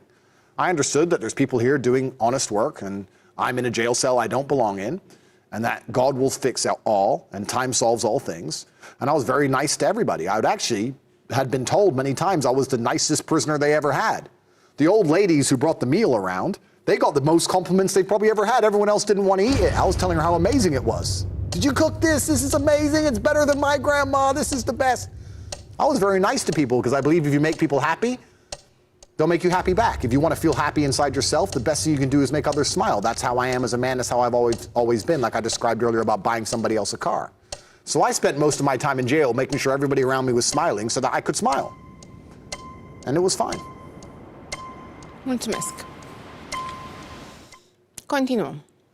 Presa spune că ați moștenit duritatea de la tatăl și de la bunicul dumneavoastră, spre deosebire de Tristan, care nu doar că nu a făcut performanță în ring, acolo unde dumneavoastră ați fost campion, dar pare să fi devenit mai degrabă umbra dumneavoastră sau chiar, citez, cățelușul lui Andrew Tate. Jurnaliștii au remarcat diferențe majore între frații Tate și în timpul perchezițiilor din 2022. Atunci, despre dumneavoastră s-a spus că ați fi avut un aer arogant, pe când Tristan părea mai degrabă panicat. Și dumneavoastră ați povestit că în timpul detenției ați avut un comportament total diferit. În timp ce dumneavoastră ați preferat să înfruntați realitatea, fratele dumneavoastră s-a închis tot mai mult în el. Vreau să știu care este cea mai mare calitate a fratelui dumneavoastră. Urmează întrebarea. Este fratele dumneavoastră veriga slabă? Absolutely not. My brother and I are very different people. I think that's what makes us a strong team. When you have two people who are exactly the same, then one of them is always irrelevant. You don't need them. If two people are the same, you can do it with one. We're very different people. He's stronger than me in many ways. We're actually such a good team because we're opposites in some ways. My brother is very good at being permanently positive and not having much interest in trying to fix the situation. I'm the opposite. I'm the one who's sitting there reading all the legal papers, trying to learn Romanian law to understand how they can lock me in a jail cell when a girl already admitted she was lying and say she'd get an Oscar for lying. I thought that they must have broken European law. And my brother was like, let's just relax. We'll get out. God will fix it. So we're very different. I think these differences make us strong. If you look at a chessboard, a bishop and a knight are different pieces and they move in different ways, but they're equally powerful. And when they unite and do their jobs correctly, that's when you win the game. Same with a king and a queen, same with a man and a woman, same with a husband and wife. I think that's how the world works. And my brother's certainly not the weaker one. He's bigger than me. He's 110 kilo. I'm only 93 kilos, so he's a lot taller and heavier than I am. And we possess unique qualities, and we make sure we work as a team to combine them to always find the favorable state of mind for the situation. And as a team, the Tate brothers have never lost. Never once. As a team, we have never lost any scenario ever. We have unmatched perspicacity, and we are ultimately successful in all realms of human endeavor. And I love my brother very much. Mulțumesc. Mergem cu o întrebare roșie.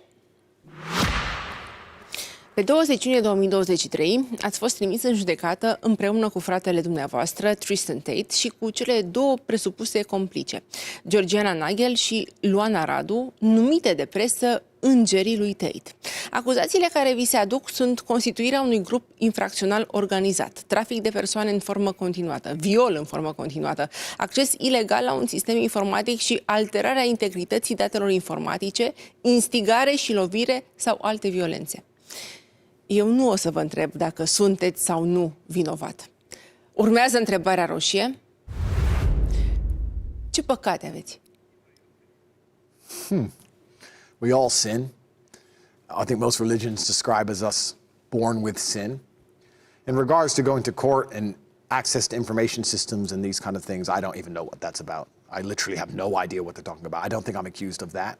That might be one of the girls. I'm not sure. I'm not allowed to speak to them. I don't spend much time analyzing my case because the whole thing's such a joke. It's going to be thrown out soon anyway, so I deal with my life. But what sins do I commit in life? Well, we all sin sometimes, don't we? We could always be better. I try every day to make sure I make a positive impact on the world. Please visit tatepledge.com. I literally restore eyesight to poor people in Gambia, and I literally feed children in Syria. Every single day there are thousands of people who eat a hot meal because of me. V-am întrebat ce păcate aveți. What do I do that is sinful?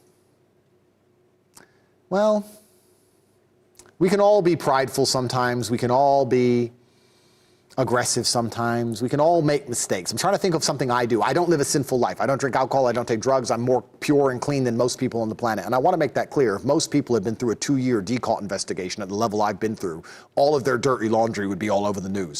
What dirty laundry have they found from me? That I own a nice car? That I'm rich? That's the worst they could find. They couldn't find any drugs, couldn't find any prostitutes, couldn't find any latent homosexuality, couldn't find anything. Eu vorbesc cu dumneavoastră și vreau să înțeleg. Doar atât. Ce păcate aveți? What are my sins? I want to answer the question. Let me think of something wrong I do. I have sex outside of wedlock. That's a sin, isn't it? Should I get married? Maybe. What else? Speeding. I sped once.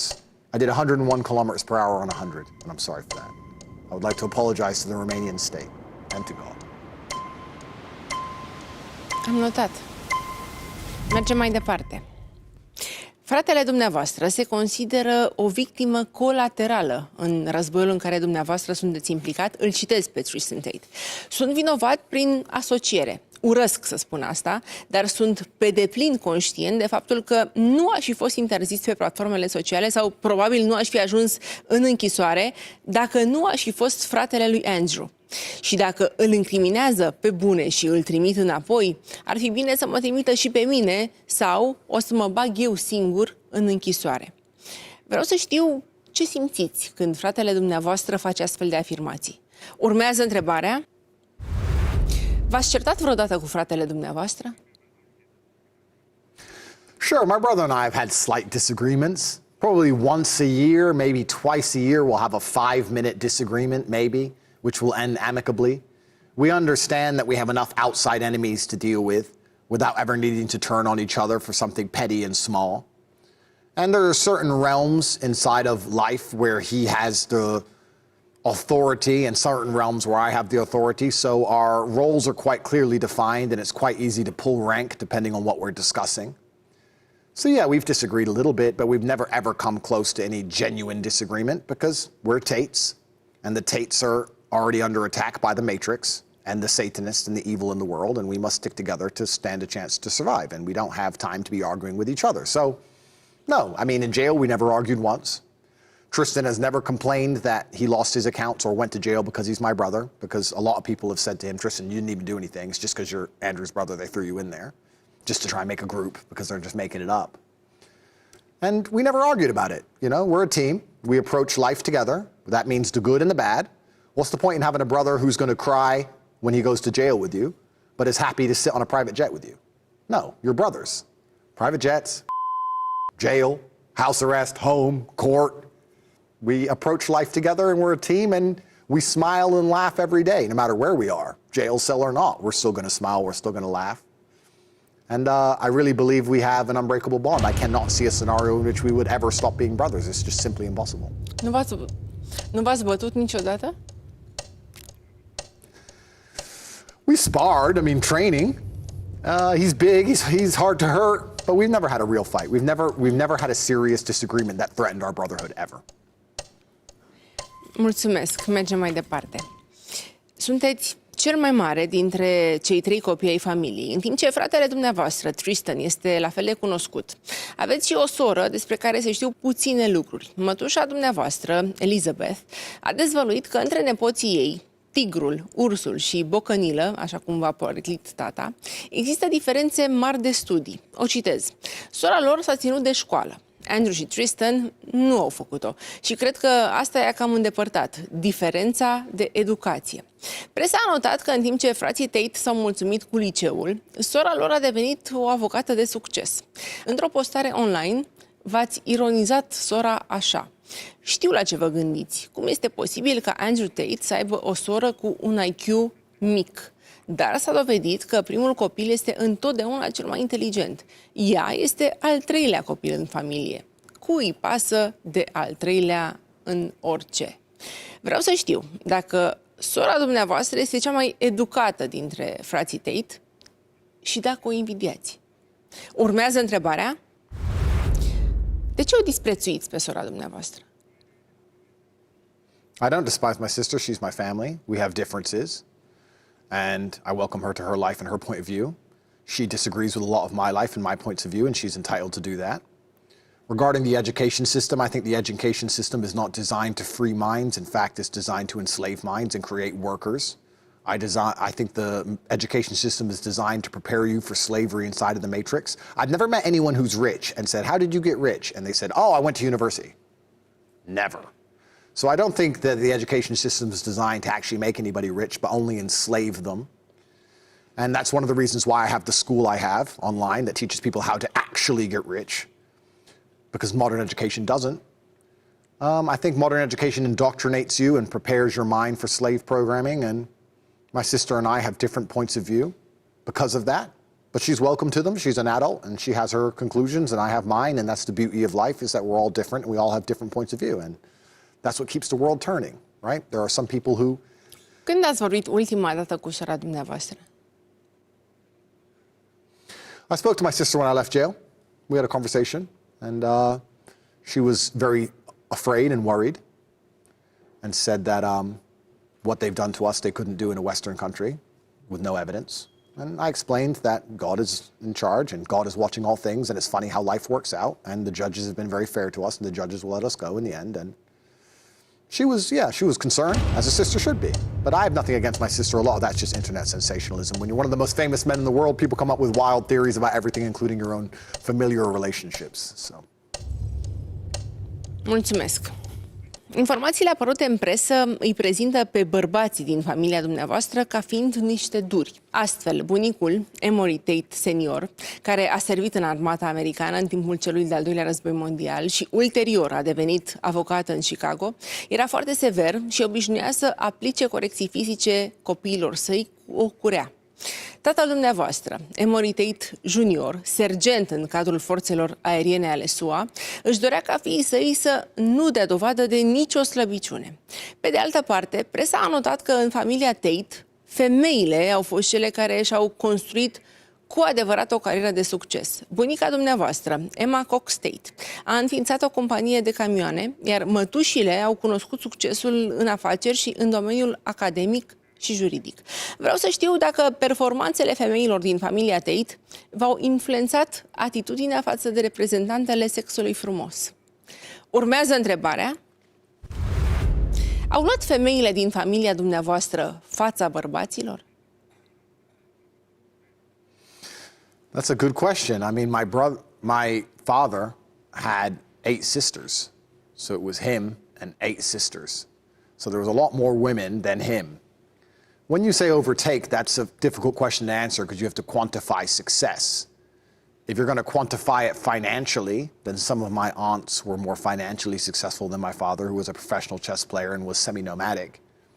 But I think that male and female success can be measured differently, and I think that there are women who perhaps have never made any money, but they have a bunch of beautiful children which they raise, and they're a good wife to their husband. I consider them successful women.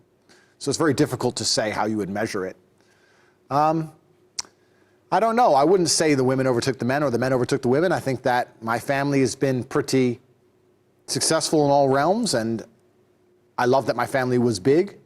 I went to my grandmother's reunion. She's 93 now. She's still alive.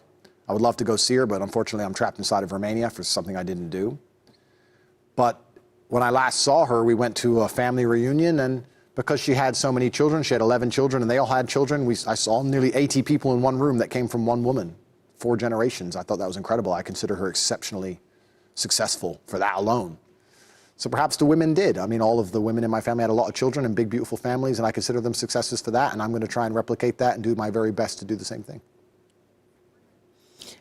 Sunt mândre femeile din familia dumneavoastră de dumneavoastră? Yeah, I don't have any negative interactions with females in my family or outside of it. I want to make that also clear to the world. BBC can print I'm a misogynist all day long because I believe that men should go to war and women should stay home. But every single woman I meet is nice to me, and I'm nice to her. I've never had a single woman approach me on the street and say anything negative ever. It's never happened. It probably never will. And the mainstream media, especially in the West, is nothing but a propaganda machine. All they do is lie and try and paint narratives. So nobody believes their narratives anymore. They've overstepped and they lied too much, and their garbage isn't flying anymore. I'm not a misogynist, and no women in my family have a problem with me. Am notat. Mulțumesc. Continuăm. Mergem cu o întrebare roșie. Atât dumneavoastră, cât și fratele dumneavoastră v-ați arătat recunoscător față de mama care a depus eforturi mari pentru a vă crește. Prin urmare, ați promis că veți avea grijă ca ei să nu îi lipsească nimic. Presa din Marea Britanie a notat însă că, în ciuda popularității și a luxului pe care l-ați afișat de-a lungul timpului în mediul online, mama dumneavoastră locuiește și acum în aceeași zonă sărăcăcioasă din Luton. Mai mult, după ce în România au început problemele noastre cu legea, jurnaliștii străini subliniau faptul că mama v-a șters din lista de prieteni de pe rețea de socializare și că ar fi declarat așa: nu sunt deloc de acord cu ce fac și spun băieții mei, eu nu i-am crescut așa. Urmează întrebarea roșie.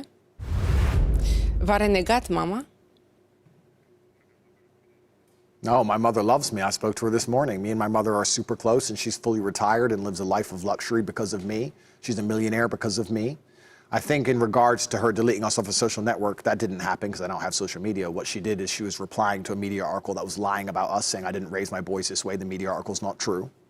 In regards to people saying she lives in poverty and Luton and lives a bad life, I actually find it quite reassuring that me, at my status with my enemies, both from the legal system and outside of the legal system, because trust me, I have enemies everywhere, have no idea where my mother lives. And they believe she lives there. That's fine with me. I'd be very foolish to come on TV and say, no, she lives in this mansion. My mother's very well taken care of. The first thing I did when I got rich is retire her. She spends 70% of her year on holiday, on cruise ships and on private planes, and I love her very much. She did the best she could for me. And she focused on me, and I couldn't have wished for a better upbringing because I believe the upbringing are strict parents and no money. And I had no money and very strict parents. And she's the one who is still alive. Unfortunately, my father is waiting for me on the other side. And I'm going to make sure she lives the best possible life experience in her final years. Mulțumesc. Continuăm cu o întrebare roșie. V-ați pierdut tatăl pe 17 octombrie 2015, după ce a suferit un infart chiar în timpul unui turneu de șah. Îndurerat, ați spus așa: tata nu s-a temut niciodată de nimic, nici măcar de moarte. A fost un bărbat adevărat, un mascul alfa. În 2015, dumneavoastră nu erați doar fiul unuia dintre cei mai mari șahiști ai lumii, ci și un nume în kickboxing. Atunci presa nota că aveați deja peste 9 milioane de dolari câștigate din sport, iar paparații vă fotografiau la volanul unui bolid de lux. În acest context, a fost cu adevărat surprinzătoare declarația fratelui dumneavoastră. Îl citez pe Tristan Tate. Tata nu a avut niciodată bani în toată viața lui. Când a murit, avea $16 în buzunar. I-am plătit eu înmormântarea. Urmează întrebarea roșie. V-ați făcut datoria de fiu față de tatăl dumneavoastră? My duty's ongoing. I don't think my duty will ever be complete. I think the reason people talk about my father today is because I'm such an exceptional person. If I was a nobody, if I didn't get up early every morning and try hard and fight and work and do 18-hour days and try and pull off the impossible and make money and stay in good shape and learn how to speak and come and do television shows all around the world and try and educate people and help the youth and make them disciplined and hardworking, if I didn't do all of these things, nobody would be talking about me, and by extension, nobody would be talking about my father. My father lives forever. His memory lives on forever because of my exceptionalism. And I must continue to be exceptional, so his life story is so integral to mine that he is discussed at length permanently. It's also important that my son does the same thing. All of my sons must be such exceptional individuals that they talk about their fathers, me, for eternity. That's the point of having children. That's the point of a bloodline and a dynasty. That's how kings have always operated. So I don't think my job to him will ever be complete. If I was just waking up feeling a little bit lazy and not feeling like going to the gym and sitting around in bed, then I would be failing my father, because then no one would talk about him or me. But I don't allow that to happen, and I never will. And my children will never allow me to be forgotten either. And in 200 years from now, they'll still be talking about the name Tate, because we will always be the most disciplined, the most hardworking, the most dedicated, the most compendious, the most capable, fearsome predators on the planet. I'm not having children for any other reason, and that's the reason my father had me. Mulțumesc. Continuăm. Odată cu arestarea dumneavoastră, v-au fost indisponibilizate și sechestrate 15 terenuri și clădiri situate în județele Ilfov, Prahova și Brașov, 15 autoturisme de lux, 14 ceasuri de lux, 2 lingouri și o medalie, părțile sociale deținute în cadrul la 4 firme și sumele de 86.000 de lei, 52.000 de euro, 17.000 de dolari, 10.000 de lire sterline, dar și echivalentul a 384.000 de dolari, sumă existentă în portofele de criptomonedă. Dumneavoastră ați declarat că DI-Code v-a confiscat în total 15 milioane de euro și v-ați arătat surprins că v-au fost sechestrate toate autoturismele din garaj, deși unele erau proprietatea unor prieteni. Dacă în 2015 dumneavoastră declarați că ați fi trilionar, în 2022 jurnaliștii scriau că averea dumneavoastră s-ar ridica la 50 de milioane de dolari, știre contrazisă de fanii dumneavoastră care susțin că ați avea 300-400 de milioane de dolari. Vreau să știu la cât se ridică averea dumneavoastră. Urmează întrebarea: sunteți mai sărac decât se crede? Well, I'm not sure what's believed. But I'm on television here, and I'm within Romania, so let me be very professional with how I answer this question. I think DCOT seized around 15 million euro. Some would estimate that's only 5% of my money, and it wouldn't bother me at all. But those people would be crazy, of course. So I had 15 million and 1 euro. That was my fortune, and unfortunately, 15 million of it's left. So I have 1 euro left, which I'm trying to stretch. You know, I managed to get a taxi here. He gave it to me for free. I'm left with 1 euro. But my people eat. I live a good life. I take care of everyone I love. I think anybody with a brain who understands how money works and understands how the upper echelons of life works understands that if you're truly rich, you don't even know what you have, and it's not in your name, and it's spread out and all around the world, and it's very difficult to value certain things at certain times. Sometimes you can have 700 million, sometimes you can have 900 million, depends when you sell.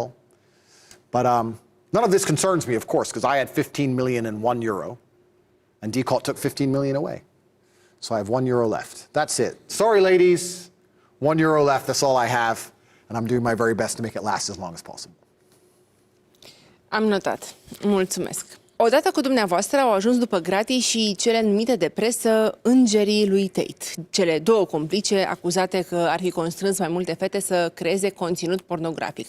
Georgiana Nagel se prezenta pe rețele de socializare ca model, femeie de afaceri și chiar asistenta dumneavoastră personală și a lui Tristan. Tânăra a fost văzută de mai multe ori la volanul bolizilor dumneavoastră, deși ați afirmat că femeile nu pot conduce. Mai mult, presa a speculat că ar fi fost chiar iubita dumneavoastră și că ați avea împreună un copil. În ceea ce o privește pe Luana Radu, jurnaliștii au scris că a renunțat la uniforma de polițistă pentru a face videochat, fiind considerată șefa modelelor din studioul dumneavoastră. Urmează întrebarea: câtă încredere aveți în femei? How much do I trust women? That's not a gendered question. How much do I trust people? We can apply that to everybody. Everybody has their own selfish motivations, but I have a pretty tight circle. Nobody's failed me yet. Women can be more emotional than men, so it can be easier to use emotional arguments on them and force them or scare them. For example, let's imagine you're a corrupt police organization. What you'd do is you'd call 2,000 women who know a man. All of them would defend him. You'd look for one which is particularly scared and vulnerable. You'd bring her into the office and you'd try and force her to flip and threaten her and make it clear that she might get in trouble or she might have to pay legal fees if she doesn't do what they want. And then you try to imagine victims this way to put famous people in jail. This is what a corrupt organization would do.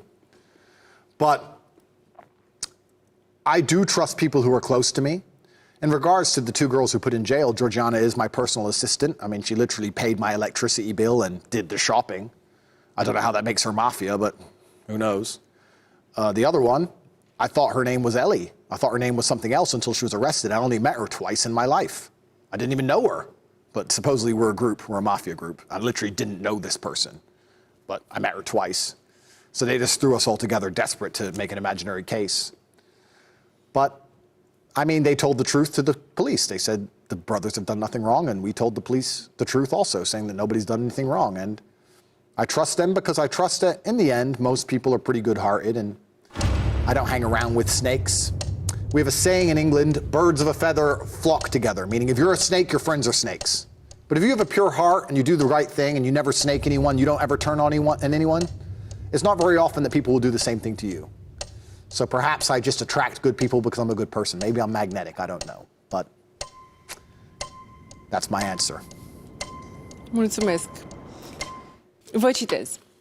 Numele meu este Andrew Tate și sunt cea mai competentă persoană de pe întreaga planetă pentru a vă învăța despre interacțiunile dintre bărbați și femei. Pe mine toate femeile pe care le văd pe stradă mă iubesc. Vreau să știu de ce credeți că vă iubesc femeile? Urmează întrebarea: câte femei vă urăsc? I don't know the exact answer. A lot of the things I say on the line, we have to remember, are hyperbole. Like when you're online, you exaggerate to a degree. To sit and say that everything everybody says on YouTube they mean literally is asinine. And if any justice system or any media organization wants to genuinely do that, they're going to struggle with every single YouTuber that exists. I've said I'm an astronaut. Does anyone believe I've been to the moon? I've said I'm James Bond. Do I work for MI6? No. You say a lot of things on the internet which are exaggerated. However, I mean, I have a pretty happy social life with both men and women. I'm sure there are some women who hate me. I'm sure there might be some radical, hard, left-wing feminists who believe that transgender women are actually men and that men should be able to compete in women's sports and that men can have babies and all this true insanity. I'm sure there are some Satanists who genuinely hate me, both male and female. I have no interest in interacting with these people or finding out how many there are. I want to stay as far away from them as possible. I want a very nice life with very nice people who are logical and rational and see the beauty in the world. And when I meet people like that, they seem to be pretty polite to me, and I'm often pretty polite back. I've yet to have a negative interaction with anybody, male or female, on the street since the dawn of my fame ever in any country, ever. So perhaps I'm actually loved. Perhaps the media is lying. Perhaps when they come along and say, Andrew, the disgraced misogynistic influencer who believes that men should go to war and women should be protected because he's an evil person who's hated, perhaps they're lying like they lie about absolutely everything else. Perhaps everything they've ever printed is a lie. Perhaps the beginning of every war they've ever started was a lie. Perhaps the vaccine they put in our arms was a lie. Perhaps everything's a lie.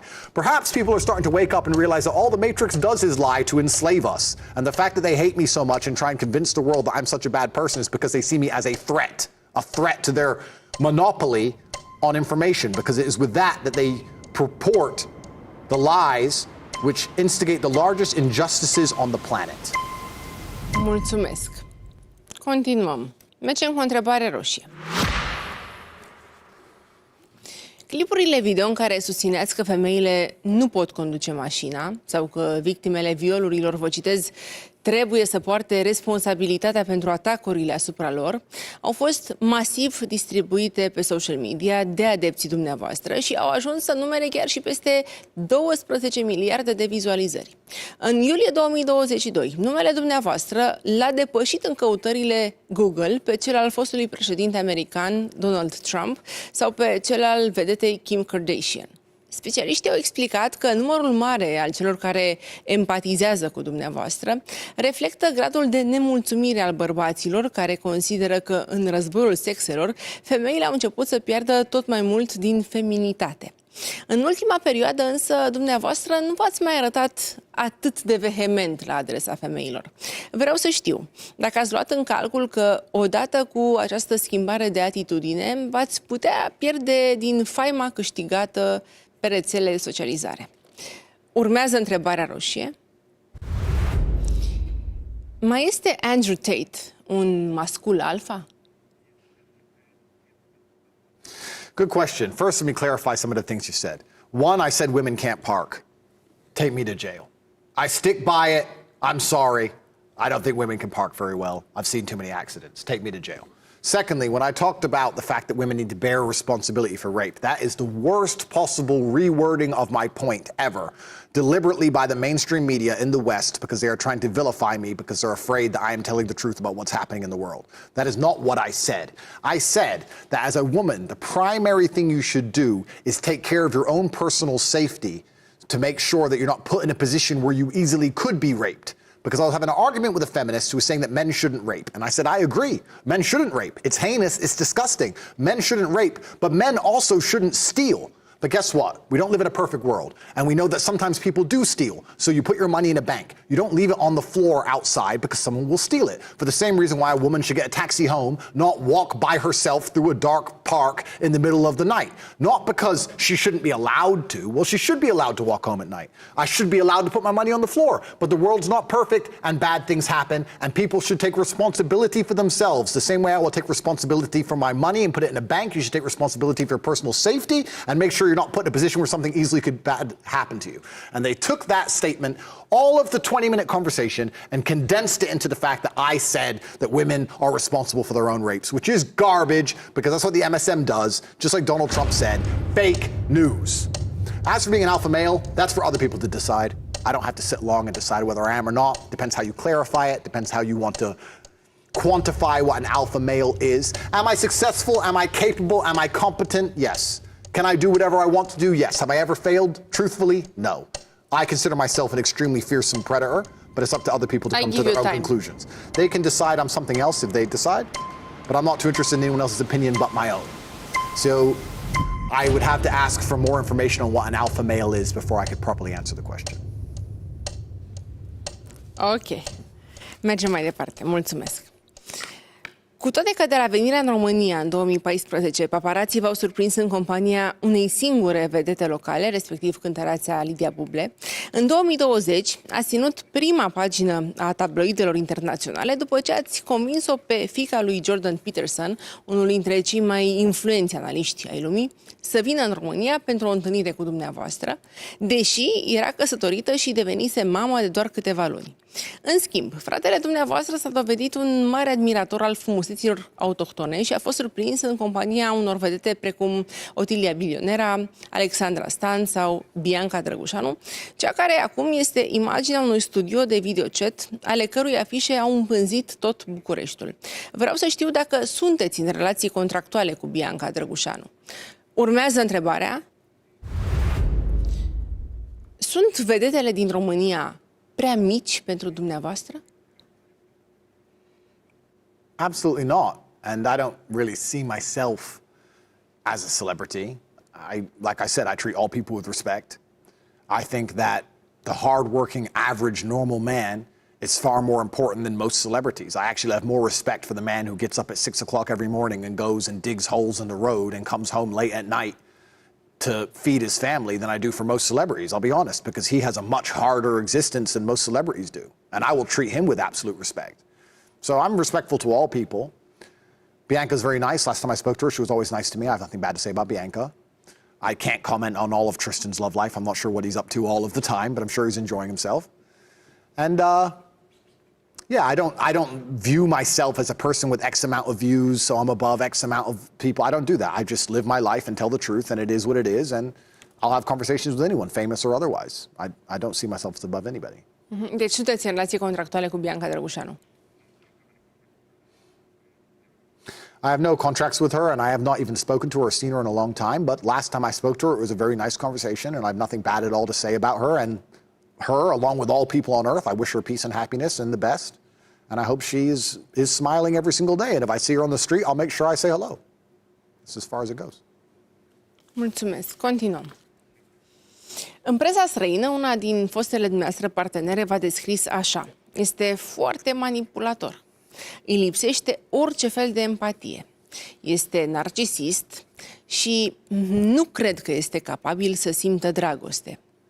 Prin prisma declarațiilor făcute de dumneavoastră de-a lungul timpului, multe persoane v-au catalogat ca misogin, însă dumneavoastră v-ați descris ca fiind un bărbat tandru și romantic. Mai mult, în perioada în care vă aflați în închisoare, atât dumneavoastră cât și Tristan, ați susținut că aveți copii pe care doriți să-i strângeți în brațe, însă presa a speculat că este doar un pretext pentru a scăpa din spatele gratilor prin metoda bebelușul. Câteva luni mai târziu, după eliberarea din închisoare, întrebat fiind dacă sunteți îndrăgostit, ați răspuns afirmativ. Urmează întrebarea. Iubiți pe cineva mai mult decât propria persoană? It's so interesting. The press said I only love my children to get out of jail. If that doesn't prove my point earlier, that everything the press says is garbage, That is the bottom line proof. Anybody watching this who is thinking, maybe Andrew's lying, maybe they don't just lie all the time, maybe they print truth now and again. They said, I only love my children to get out of jail. Think of how asinine and ridiculous that is. Obviously, that is false, because all they do is lie. Secondly, you found, supposedly, the press supposedly found some ex-girlfriend of mine who supposedly said bad things. If this person's real, which I highly doubt she is, because the press usually just makes stuff up, we should go through Bucharest and interview 20 random men. And we should interview them, and we should interview all their ex-girlfriends. And I bet all of their ex-girlfriends probably have something bad to say about them. If we're going to start putting people in jail because men's ex-girlfriends say something bad, I think you're going to have to build much bigger jails. It's crazy. Întrebarea mea a fost simplă. Iubiți pe cineva mai mult decât propria persoană? Yes, absolutely. I love everyone more than myself. I love my children more than I love myself. I would die for my brother. I would die for my mother. I love a bunch of people more than myself. In fact, my entire life is putting people above me, putting other people's happiness above me. I believe that's what men do. Men stayed on the Titanic for the women and children. When you're a man, you're responsible for other people's physical and emotional happiness, of course. I wake up every day and work so that other people can enjoy the fruits of my labor. That's all I do. Every single person I love, in many ways, I love more than I love myself. And I think that every man who is capable is exactly the same. Mergem mai departe. V-ați născut într-o familie creștină și v-ați descris ca fiind, la rândul dumneavoastră, o persoană religioasă. Sunteți de părere că momentele grele prin care ați trecut, inclusiv perioada detenției, au fost un dar al lui Dumnezeu prin care să vă ajute să deveniți cea mai bună versiune a dumneavoastră. Vă citez: dacă treci prin vremuri întunecate, bucură-te de ele. Dumnezeu ți-a dat aceste greutăți ca să-i poți arăta cât de puternic poți fi. Pe de altă parte, în 2022, în presă au apărut informații că v-ați convertit la islam. Iar unii jurnaliști au titrat așa: Tate profită de popularitatea sa în rândul bărbaților musulmani de extremă dreapta pentru a-și reabilita imaginea și pentru a se rebrandui. Urmează întrebarea: cât vă ajută Dumnezeu?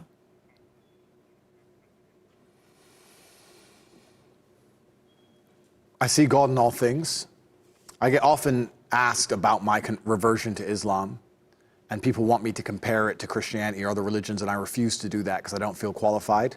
I'm a student of Islam. I am learning about the religion, and I don't ever see myself qualified to speak of God in an authoritarian manner. I'm below God, and I respect God, and I respect His plans for me. He is the best of planners.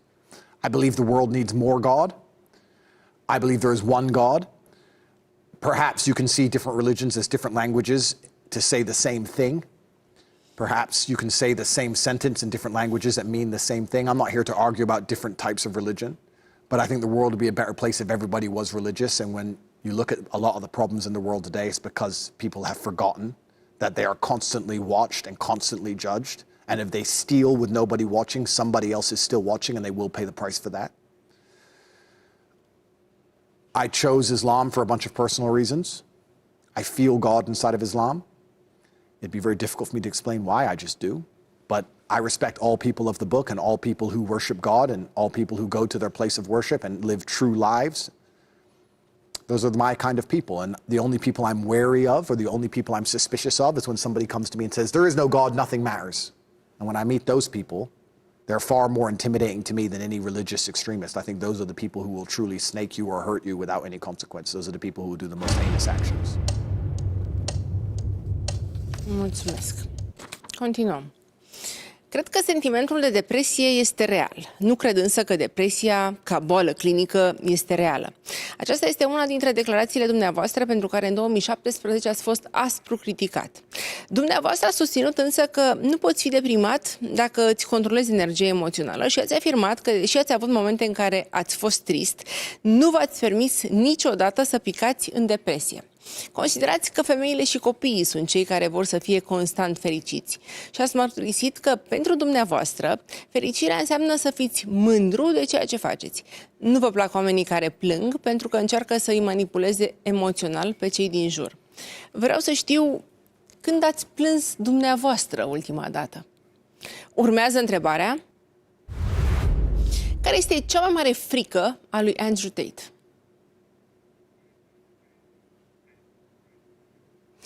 Firstly, the last time I cried was when my father died, and it's not because I couldn't stop myself crying. I could have easily stopped myself, but I allowed myself to cry out of respect for him, because I believe he deserved it as a mark of respect, and I've not cried since, not because I try not to. I just genuinely don't feel the need. It's not very conducive to a solution. I'm solution and logic orientated, and I don't see the point in crying. It doesn't get much done. So that's the last time I cried. I have fears. I have things I don't like. I don't like. Cum ar fi? I don't like the ocean. I don't like the dark water. Sharks and I have this crazy agreement. If I don't go in the water, they won't come to my house.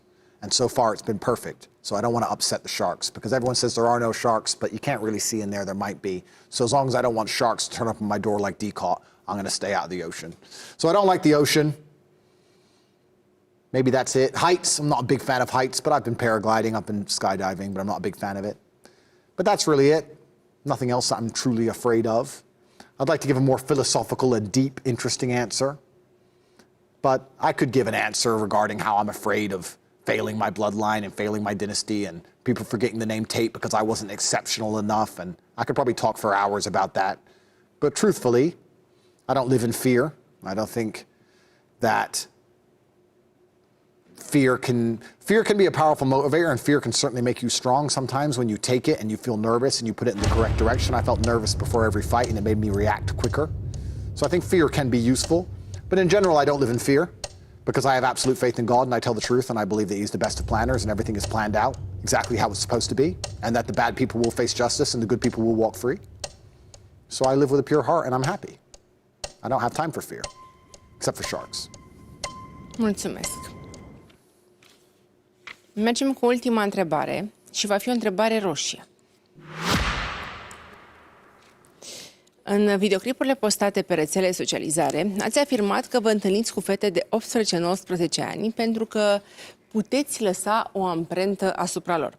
După ce în 2014 v-au fost aduse în Marea Britanie acuzații de viol, pentru care nu au fost însă furnizate suficiente probe, multe dintre fostele dumneavoastră iubite au povestit că dacă în discuțiile online vă arătați tandru și atent și chiar vă oferați să le cumpărați bilete de avion pentru a veni în România, odată ajunse aici, le agresați nu doar verbal, ci și fizic, mai ales în momentele de intimitate. De-a lungul timpului, dumneavoastră v-a plăcut să vă prezentați cu poreclele de King Cobra sau Cobra Tate, cobra regală fiind cel mai mare șarpe veninos din lume. Urmează întrebarea roșie. Cât de periculos este Cobra Tate? First things first, let me clarify that initial sentence. I was talking on a Western dating show, and we were discussing how when a woman truly loves a man, she adopts a lot of her man's worldviews. If a woman truly loves a man, she might like the same interests he likes, or the same songs he likes, or the same political party he likes. It's pretty common and normal inside of relationships. When I was discussing it, another guy across from me on the panel says, well, I just married my wife, and she doesn't like any of my things. And I said, well, probably because she had 10 men she loved before, and she's tired of it, and she's been through a bunch of love and hate and breakups, and now she doesn't want to adhere to any of your worldviews. That's what I answered. And he said, well, how would I avoid her having men before me? And then we talked about how men who get with younger women, she's less likely to have relationships, et cetera, et cetera. It was a long conversation. That's the first thing I want to clarify there. Second thing, how dangerous is Cobra Tate? Cobra Tate is dangerous when he needs to be. I think any man who is capable of violence. If you're a weakling as a man, if you're a complete weakling who can never be violent or do dangerous things, you're not a good man. Instead, you're just a coward and a weakling. You have to have the capability to be violent, the capability to do bad things and decide not to. There is a time and a place for all things in this world, including violence. There's a time and a place for a big, strong man to come along and be violent to protect somebody. So I'm extremely dangerous if I decide to be. However, I have absolute mental control, and I understand when it's applicable and when it isn't. And I think any good man possesses that capability. When a weak man says violence is wrong, who cares about your opinion? Because you don't have the capability to be violent. It doesn't matter what you think. You can't do it even if you need to. Someone could break into your house and assault your mother. You couldn't be violent. So who cares what you think? All good men are dangerous. We just decide to not be dangerous unless we have to be dangerous. So how dangerous am I? Absolutely, I'm a very, very dangerous person. Dați-mi un exemplu de momentul în care ați fost cel mai periculos de până acum. If somebody were to try and hurt someone I care about and love, they would... Exemplu concret din viața noastră. If somebody assaulted my girlfriend or tried to damage one of my children, they would face repercussion like they've never I seen. give you time. They would face a repercussion like they'd never seen and could not expect. And I absolutely would be a formidable opponent in all realms. Of course I would protect my family. Absolutely. Sună a amenințare. Eu vreau să știu ce ați făcut concret, apropo de cât de periculos ați fost până acum. I don't want to talk about things I have done in the past for reasons, but I am capable of doing what needs to be done to protect the people I care about, and I think all good men are. Fără limite? Sometimes life is limitless, unfortunately, yes. Mulțumesc. Acestea au fost cele 40 de întrebări. Mulțumesc în numele echipei mele pentru că sunteți aici în fața mea. Cei care ne urmăresc acum văd pe micile ecrane un tabel. Ați răspuns tuturor întrebărilor mele și vă mulțumesc pentru acest lucru. Ne-au mai rămas la dispoziție 7 minute. Dacă sunt chestiuni ce v-ați fi dorit să vă întreb și eu nu am făcut-o, dacă sunt lucruri din biografia dumneavoastră ce mi-au scăpat, sau dacă sunt pur și simplu chestiuni pe care vreți să le menționați, desigur nu vom folosi toate minutele rămase, dar este momentul nostru de dialog, după care va urma evaluarea mea. Vă ascult. Yeah, I guess I just want to say, I think there's a lot of confusion from people about why I chose Romania. They don't understand why a rich foreigner would choose Romania instead of Monaco or Dubai or the places they normally move. And I think not a lot of Romanians actually appreciate how beautiful their country is. You have a country which is safe on the streets. There's God on every corner. You can see churches everywhere. You have amazing nature. You have beautiful food. You have kind-hearted people. In general, women can walk around at night without danger. Children are out playing without danger. I mean, it's not a perfect country, of course, and it has its problems like all countries do, but I think all in all, it's a truly beautiful society, and I'm 0% Romanian in any regard. I just came here to visit a long time ago, and I liked it, and I fell in love with the place, and I decided to make a life here. And Romania does suffer from a terrible international reputation. Most people outside of Romania who've never been here don't understand how beautiful and safe it is, and I've tried very hard for a long time to make people understand that it's actually a great place. And I feel like I've been a massive beacon for the country for a very long time because everyone was so intrigued why I chose to live here. And I think the country is improving. I mean, I've been here 7 years, and in the 7 years I've been here, I've seen a lot change. And I guess all in all, I just want to say that I do love this country. I think it's a fantastic place to live a life, and I'm not going to leave. I'm not going to leave because a corrupt prosecutor is trying to make himself famous. I will not leave Romania ever, and I want to stay. Nici dacă v-ați dori să plecați, nu aveți cum momentan. Urmează evaluarea mea. Not now, but even when I can leave, I have no intention of leaving. I want to stay here and live a life here, and I hope Romania's reputation is repaired despite this person's corrupt actions. Urmează evaluarea mea. Să știți că am făcut multe interviuri la viața mea, de cele mai multe ori cu oameni puternici, cunoscuți, de foarte multe ori cu oameni controversați. Nimeni niciodată, niciun domn, să vă numesc domn, pe care l-am avut în fața ochilor mei, nu a vorbit în termeni atât de înălțători despre propria persoană ca dumneavoastră. Mi-ați spus așa în repetate rânduri. Excepțional, profesionist, magnetic. Ei bine, așa o să încep și o evaluare. Excepțional, profesionist, magnetic, toate aceste chestiuni țin de o extraordinară abilitate în oratorie. Și nu doar atât, o extraordinară capacitate de lobby. De aici toate chestiunile pe care le-ați auzit despre dumneavoastră, cum că ați fi manipulator. Când vine vorba de chestiuni ce țin de justiție și de justiția română, chestiuni ce vizează vinovăția sau nevinovăția dumneavoastră, nu o să mă pronunț. Aștept să vedem ce va spune justiția în cazul dumneavoastră. Și mai apoi îmi doresc tare mult să mai veniți odată la 40 de întrebări și să mă lăsați să-l cunosc pe Andrew Tate, așa cum este el când nu are garda permanent ridicată. Pe toată durata emisiunii ați fost în gardă. În cazul dumneavoastră, vă înțeleg. Alături de mine au fost telespectatorii mei și împart această evaluare a mea cu cei care ne-au urmărit. Dau dreptul și posibilitatea fiecăruia să creadă despre Andrew Tate ceea ce simte că este corect și autentic. Mulțumesc mult pentru că sunteți aici la 40 de întrebări. A fost un interviu interesant. Thank you very much. Thank you. Mult succes! Thank you. Dragi telespectatori, am ajuns la finalul emisiunii 40 de întrebări. Săptămâna viitoare vom fi din nou în fața dumneavoastră cu un nou invitat și cu noi întrebări. Mulțumesc pentru atenție. La revedere!